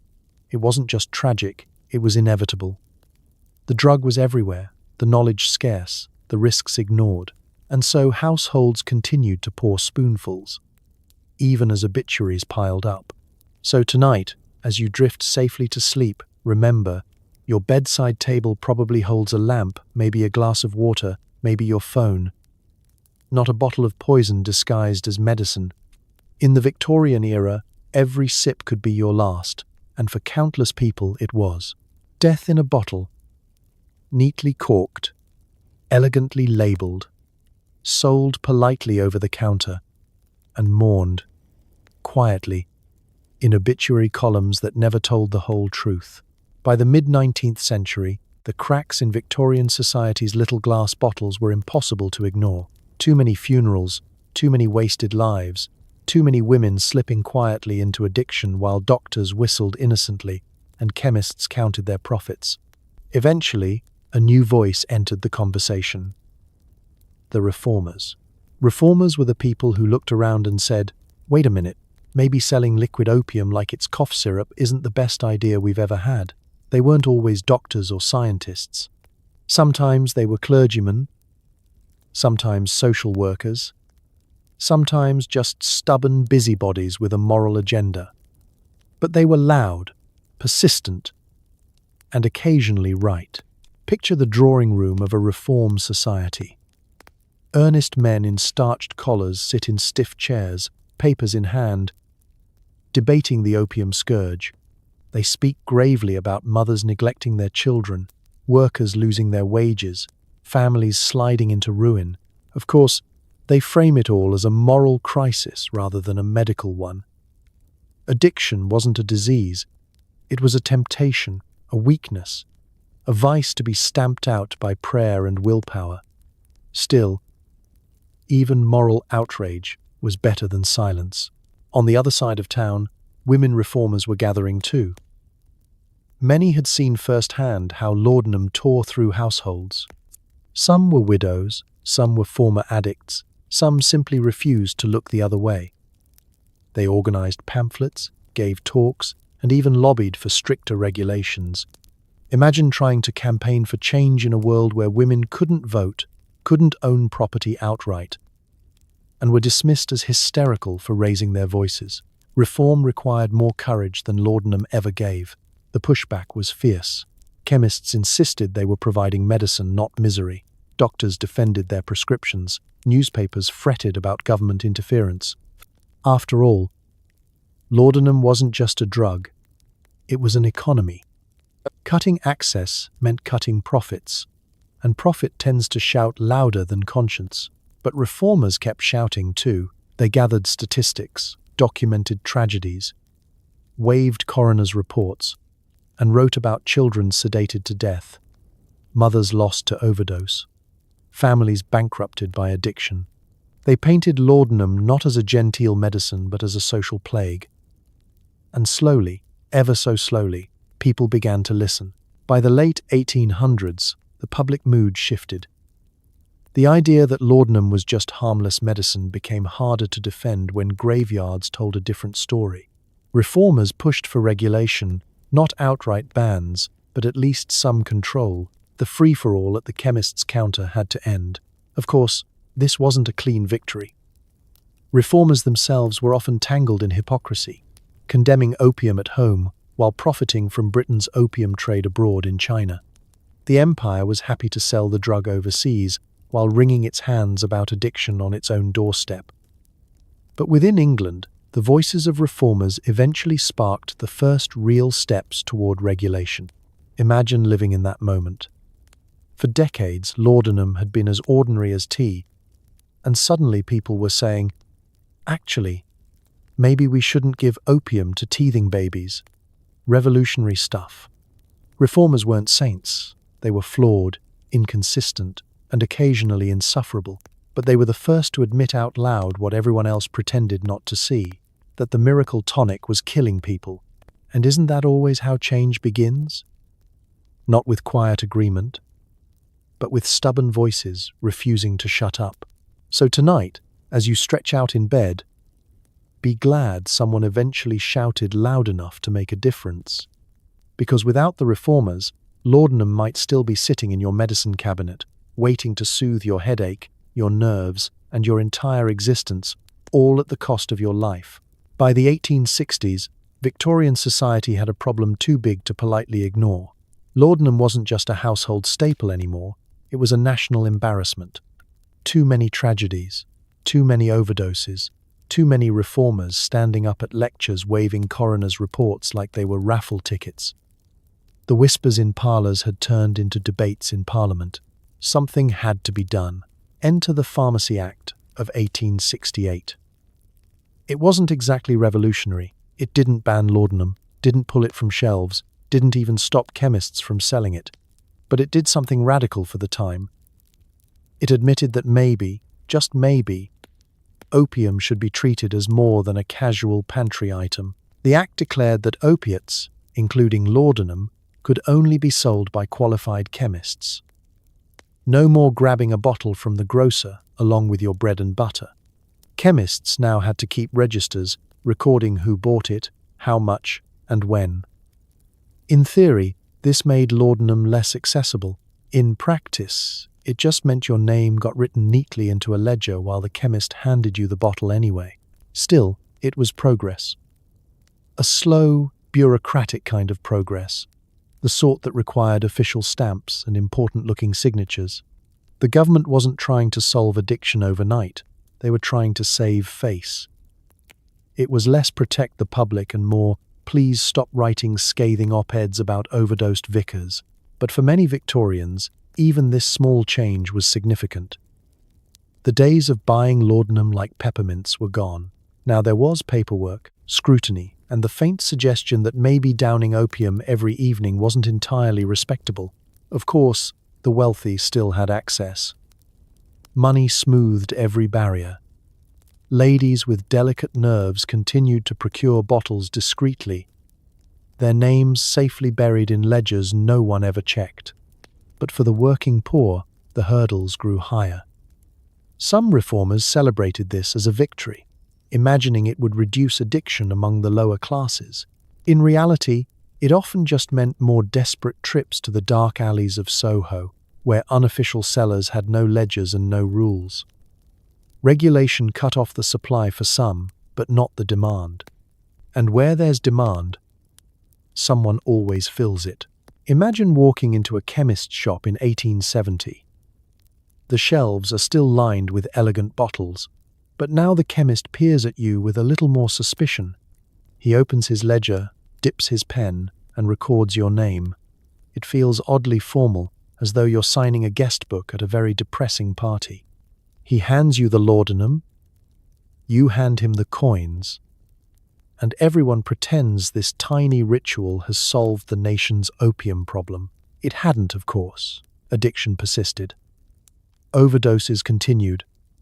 Respectable families still hid bottles in sewing baskets and desk drawers, but legislation changed the tone. Laudanum was no longer invisible. It was acknowledged, catalogued, monitored. The state had finally admitted what everyone already knew. This wasn't just medicine. It was danger in a bottle. The Pharmacy Act didn't end laudanum's reign, but it began to hem it in, to carve out boundaries where before there had been none. It was the first step towards seeing addiction not as weakness or sin, but as something worth regulating. The tiniest spark of modern sense in a century, otherwise drowning in hypocrisy. So, as you lie in bed tonight, be grateful that your medicine comes with instructions, labels, and warnings. Because in Victorian England, the most dangerous drug in the world was sold with nothing but a flourish of handwriting in a chemist's book and the faint hope that someone, someday, might legislate common sense. Even after the Pharmacy Act of 1868, after the reformers shouted themselves hoarse, after chemists began scribbling names into ledgers with great ceremony, laudanum never really disappeared. It lingered, quiet, insistent, spectral. Like a ghost that refused to leave the parlour, it haunted Victorian life long after society claimed to have dealt with it. Imagine walking down a London street in the 1868.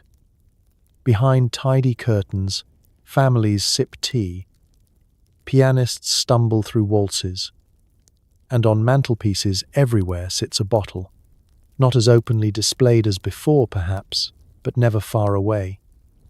Mothers still reached for it when the baby cried too long.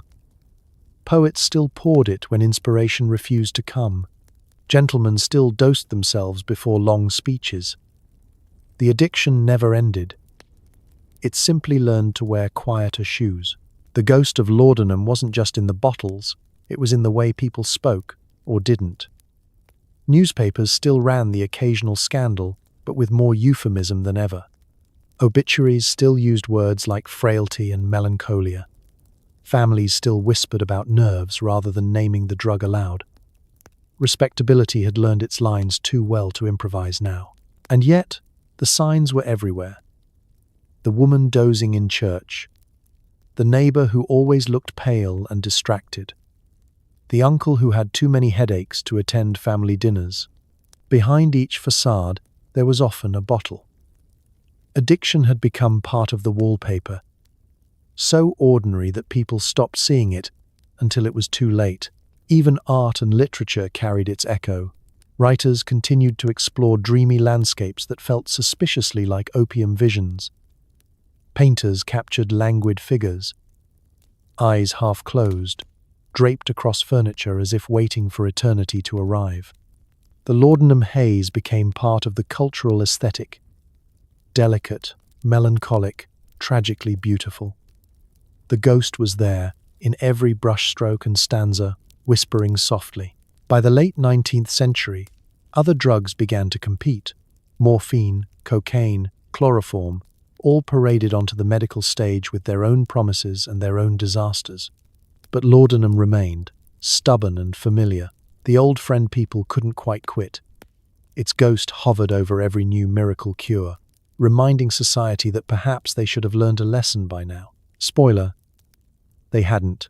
For women especially, the ghost lingered in reputation.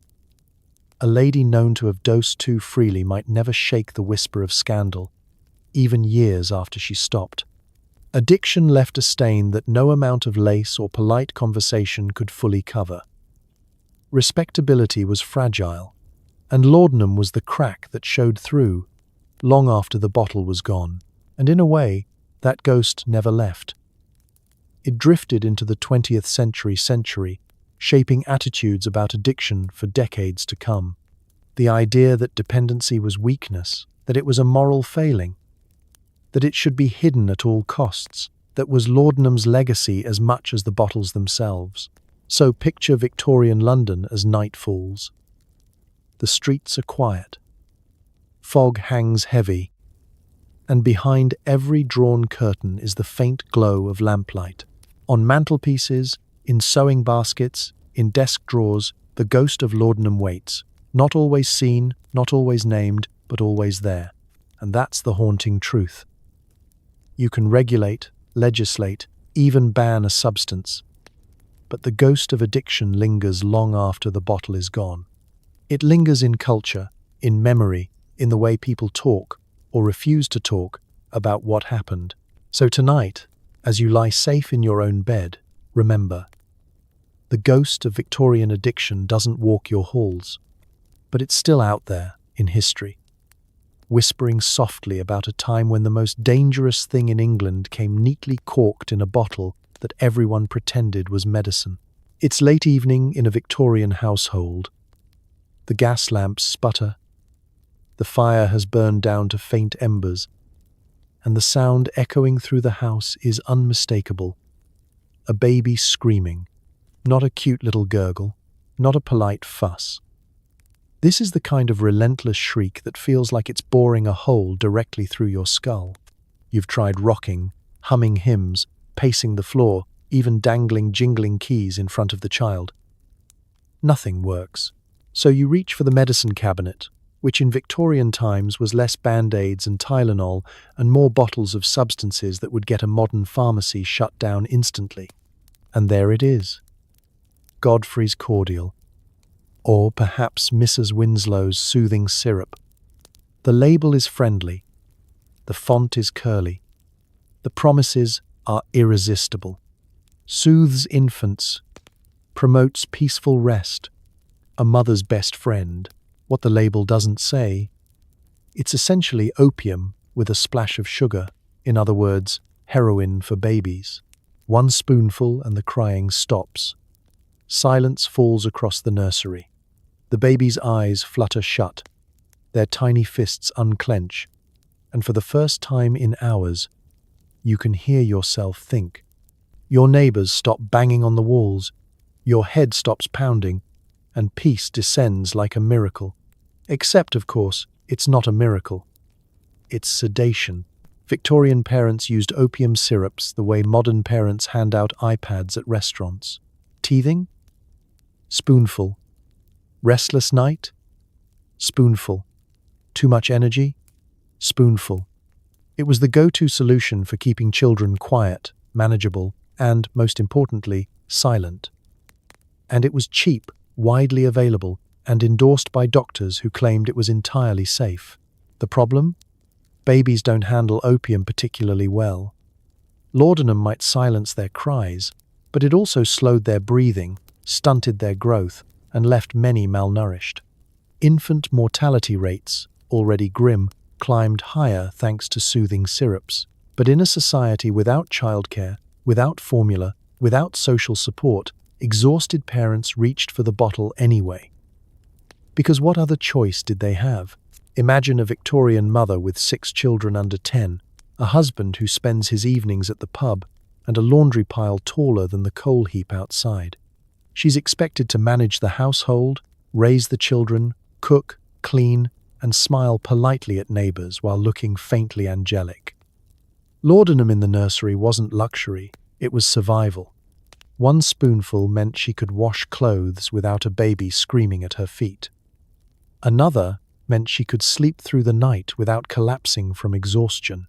Of course, the reformers eventually caught on. Pamphlets appeared warning mothers of the dangers. Doctors clucked their tongues about overdoses. But the advertisements kept running, the bottles kept selling, and parents kept dosing. It was too easy, too tempting, too effective. And until society offered better solutions, opium remained the babysitter of choice. The saddest part? Many babies didn't survive long enough to grow out of the habit forced upon them. Those who did often carried the effects into childhood: weakness, malnutrition, chronic illness. A generation of children raised not on lullabies and warm milk, but on spoonfuls of narcotic syrup. So picture a Victorian nursery. A cradle by the fire, a flickering candle on the table, a mother slumped in her chair, bottle in hand. The baby sleeps, peaceful, quiet, too quiet. And outside the door, society nods approvingly, praising her for maintaining order, never questioning the price. Tonight, as you drift into sleep, be grateful for modern parenting tools, baby monitors, pacifiers, Peppa Pig cartoons at full volume. Because as annoying as a toddler with an iPad can be, at least you're not giving them opium for teething. Laudanum in the nursery may have been convenient, but it was convenience with a body count. Step into a Victorian drawing room. The curtains are heavy, the wallpaper is floral, and the air smells faintly of coal dust and lavender water. On the chaise longue reclines a lady, pale, delicate. Her hand draped across her forehead like she's auditioning for the role of tragic heroine who dies in Act 3. Guests murmur politely, "Oh, she has such delicate health," while servants rush around with cushions and smelling salts. But here's the truth. She isn't just swooning because of her corset. She's swooning because she's dosed to the gills on laudanum. Victorian culture loved the image of the fragile woman. Fragility was fashionable. Pallor was beautiful. Weakness was chic. Women were expected to faint at the sight of distressing news, cry at the drop of a hat, and spend half the day reclining gracefully as if their bones were purely ornamental. And laudanum made this performance much easier. A spoonful dulled the pain of tight corsets, heavy skirts, endless chores, and impossible expectations. It made fainting less of an accident and more of a lifestyle. Doctors encouraged it too. "Your nerves are strained, madam," they'd say. "Take a little more laudanum." Women who complained of headaches, fatigue, or simply existing while female were handed bottles like party favors. Soon, half the ladies of polite society were floating through life in a haze of opium, praised for their fragility even as their bodies deteriorated. Imagine the absurdity of a social gathering.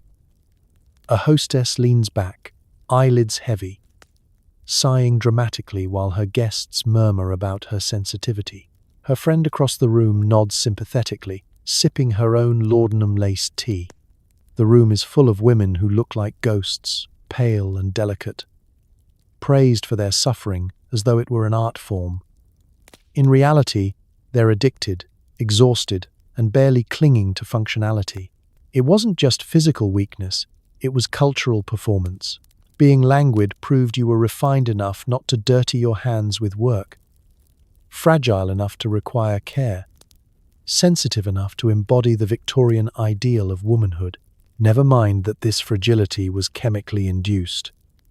Society didn't want strong women, it wanted women who languished gracefully. The cruel irony? Many of these women weren't naturally fragile at all. They were intelligent, ambitious, creative, but forced into a mold that valued weakness over strength. Laudanum became the tool that made the performance possible. It dulled their sharp edges, softened their spirits, and turned them into the delicate angels society demanded. But the cost was steep. Dependence grew, health declined, and behind closed doors, many of these languid ladies suffered in silence. Their fragility wasn't charming, it was destructive. Yet still, society applauded the performance, mistaking addiction for elegance. Picture it one last time. A drawing room full of pale women reclining like swooning statues, their eyes glassy, their hands trembling ever so slightly. They are praised, admired, even envied. And no one dares say aloud what everyone knows, that this isn't natural, it isn't beautiful, it isn't sustainable, it's laudanum, and it's killing them softly, one feint at a time. So tonight, as you tuck yourself comfortably into bed, remember, strength is not unbecoming. You don't need to faint prettily on a sofa to earn admiration. You don't need to languish to be loved. And thank goodness for that. Because unlike Victorian women, you don't have to spend your evenings pretending your exhaustion is fashionable. Step into a Victorian apothecary shop. The shelves gleam with glass bottles, each filled with mysterious liquids in shades of amber, ruby, and green. Labels curl in elaborate fonts. Tincture of this, cordial of that, syrup of something you definitely shouldn't drink. The shop smells faintly of camphor, cloves, and opportunity. Behind the counter stands the apothecary himself, waistcoat neat, hair slicked back, face radiating respectability. Respectability is a mask, because beneath it, this man is running one of the most profitable side hustles of the century. Yes, he dispenses cough syrup and peppermint oil. Yes, he mixes ointments for rashes and powders for indigestion. But what keeps his business truly booming is the quiet trade. Laudanum. Everyone wants it. Mothers, governesses, poets, factory workers, even clergymen. And everyone pretends it's medicine, which it technically island, but also, it's opium. The beauty of the apothecary's hustle is how legal it island. He doesn't have to skulk in alleys or whisper code words. His shop is brightly lit, his shelves polished, his transactions recorded in neat ledgers. And yet he's essentially a drug dealer in a waistcoat. The difference between him and the man peddling opium in Soho is mostly the stationery. And here's where it gets clever. Many apothecaries developed special blends, stronger formulas for their best, paying customers, watered, down versions for the poor. Sometimes they flavored the laudanum with wine or spices to make it more palatable. Imagine going to CVS today and ordering a pumpkin spice morphine latte. That was Victorian pharmacy. The apothecary's customers came in waves. Respectable ladies whispering about nerves. Exhausted workers clutching pennies for relief. Writers asking for inspiration in a bottle. He served them all without question. If someone came back too often, too desperate, he didn't confront them. Why would he? Their addiction was his profit margin. In some cases, the hustle was even more direct. Certain apothecaries had connections with brothels. Couldn't pay your bill? Work it off. They supplied both the laudanum and, indirectly, the women driven into the sex trade by their debts to the shop. It was a vicious cycle, and the apothecaries were at its very center, and yet society admired them. The apothecary was a pillar of the community, a man of learning, a respectable professional. Mothers trusted him, doctors relied on him, reformers pretended he was blameless. Everyone knew he was fueling addiction, but no one wanted to admit it, because to admit it would mean confronting how complicit they all were. Imagine standing in that shop. Sunlight filters through dusty glass, catching on bottles that glint like jewels. A young mother buys soothing syrup for her baby. A laborer hands over his last coin for a diluted dose. A lady of quality slips a discreet package into her handbag, and the apothecary smiles, tallying the sales, his ledger filling neatly line by line. His hands never look dirty, even though he's neck-deep in other people's ruin. That's the genius of the side hustle. It wasn't hidden, it was hiding in plain sight. So tonight, as you think about modern pharmacies with their warning labels, child-proof caps, and mile-long receipts, be grateful. Because while today's pharmacist may bore you with possible side effects include dizziness, at least he's not doubling as a drug lord with an opium-flavored punch card. Victorian apothecaries kept society medicated, addicted, and quietly dependent. And they did it all with a smile, a ledger, and a very profitable side hustle. When we talk about Victorian laudanum addiction, The spotlight usually falls on women, mothers, governesses, hostesses swooning politely into their soup bowls. But addiction didn't discriminate. Men drank it too, and plenty of them. Only society, in its usual hypocritical fashion, gave their habit a different name: nerves. Picture a Victorian gentleman. His boots are polished. His cravat is starched. His moustache waxed to a point sharp enough to skewer a small bird. He spends his days in the office, buried under ledgers and railway contracts, or perhaps in Parliament, thundering about empire.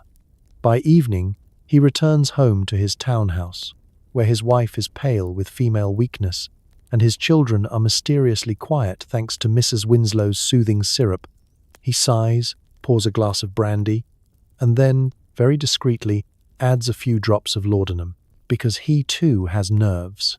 For women, laudanum was medicine for hysteria, weakness, fragility. For men, it was a cure for overwork. The same drug, the same addiction, dressed in different clothing. A gentleman wasn't an addict. He was industrious, noble, simply tired from carrying the weight of empire on his shoulders. His bottle was respectable, his dosing excused. Imagine him before a parliamentary debate, his speech trembling on the page, his hands unsteady. A sip of laudanum steadies his nerves. He stands, delivers his speech, is applauded as a fine statesman. No one mentions the bottle tucked into his waistcoat pocket. Later that evening, he doses again before dinner, his wife dosing too. A household quietly afloat on opium, pretending everything is perfectly normal. Clergymen, too, leaned on laudanum, preaching multiple sermons a week, attending funerals, managing endless parish duties. They justified their bottles as tools of endurance. For the voice, they might say, or for the nerves.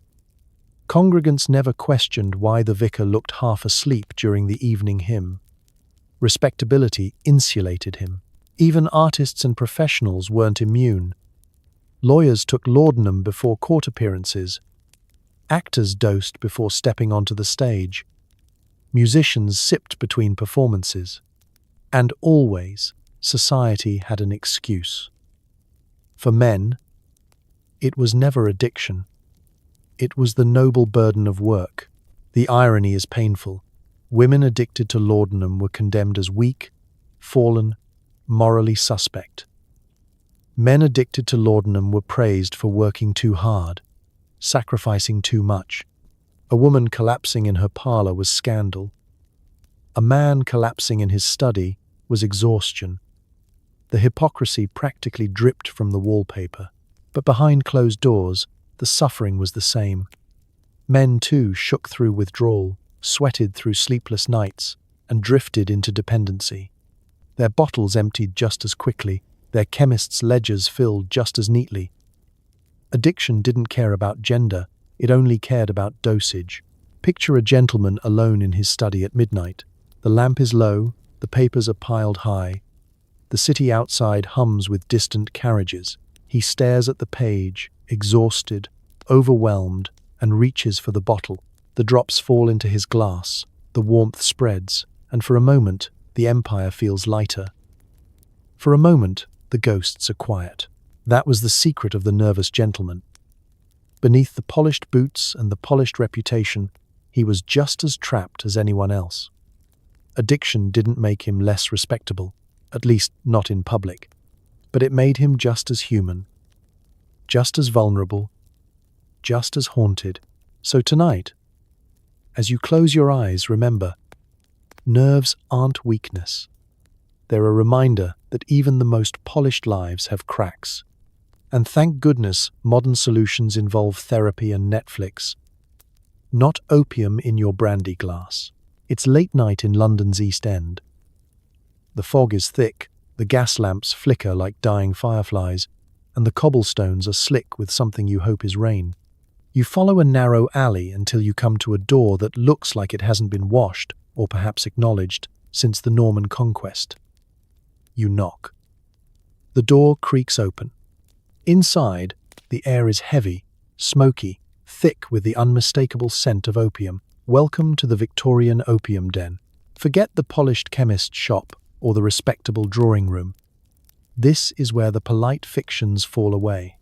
Here, men and women recline on low couches, pipes in hand, their eyes glassy, their voices soft. The smoke curls lazily through the air, clinging to the walls, sinking into the curtains. A haze of whispers drifts alongside it. Gossip, confessions, promises no one will remember in the morning. Opium dens weren't just about the drug. They were about escape. For a few pennies, you could step outside of Victorian London, the soot, the smog, the endless noise of carriages and factories, and drift into a dream world where time slowed and pain dissolved. For the poor, it was cheap oblivion. For the wealthy, it was scandalous adventure. For everyone, it was dangerous. Respectable society pretended not to know about these places. Officially, they didn't exist. Unofficially, everyone knew someone who'd wandered in by mistake. Newspapers described them in tones of horror, painting lurid scenes of wasted bodies and corrupted morals. Yet those same articles always contained just enough detail to make readers curious. Hypocrisy once again sold papers. The dens drew all kinds: dock workers and aristocrats, clerks and courtesans. Addiction erased social class more effectively than any political reform. A factory worker might lie shoulder to shoulder with a gentleman in a silk cravat, both chasing the same oblivion. The drug didn't care who you were. It only cared how much you smoked. But the dens also carried danger. Police raids were frequent, though often half-hearted, especially if the right palms were greased. Reformers campaigned against them, using them as symbols of moral decay, and the whispers in those smoke-filled rooms, they could ruin reputations. A careless word, overheard and repeated, might find its way into the scandal sheets. More than one politician's career evaporated in a haze of opium smoke and loose tongues. For women, the dens were both refuge and ruin. Some went because addiction had driven them there. Others followed men, hoping to share in their dreams. Still others worked there, serving pipes or themselves to pay for their own doses. The line between guest and prisoner blurred quickly in the haze. Imagine it. Lying back on a couch, the smoke thick, your body heavy, your mind floating. Around you, murmurs rise and fall, laughter, sighs, muttered secrets. Someone claims to have seen the Queen in disguise. Someone else whispers about a scandal in Parliament. It all drifts together, meaningless and meaningful, lost in the fog. The den becomes both sanctuary and trap, a place where you can forget the world until the world catches up with you.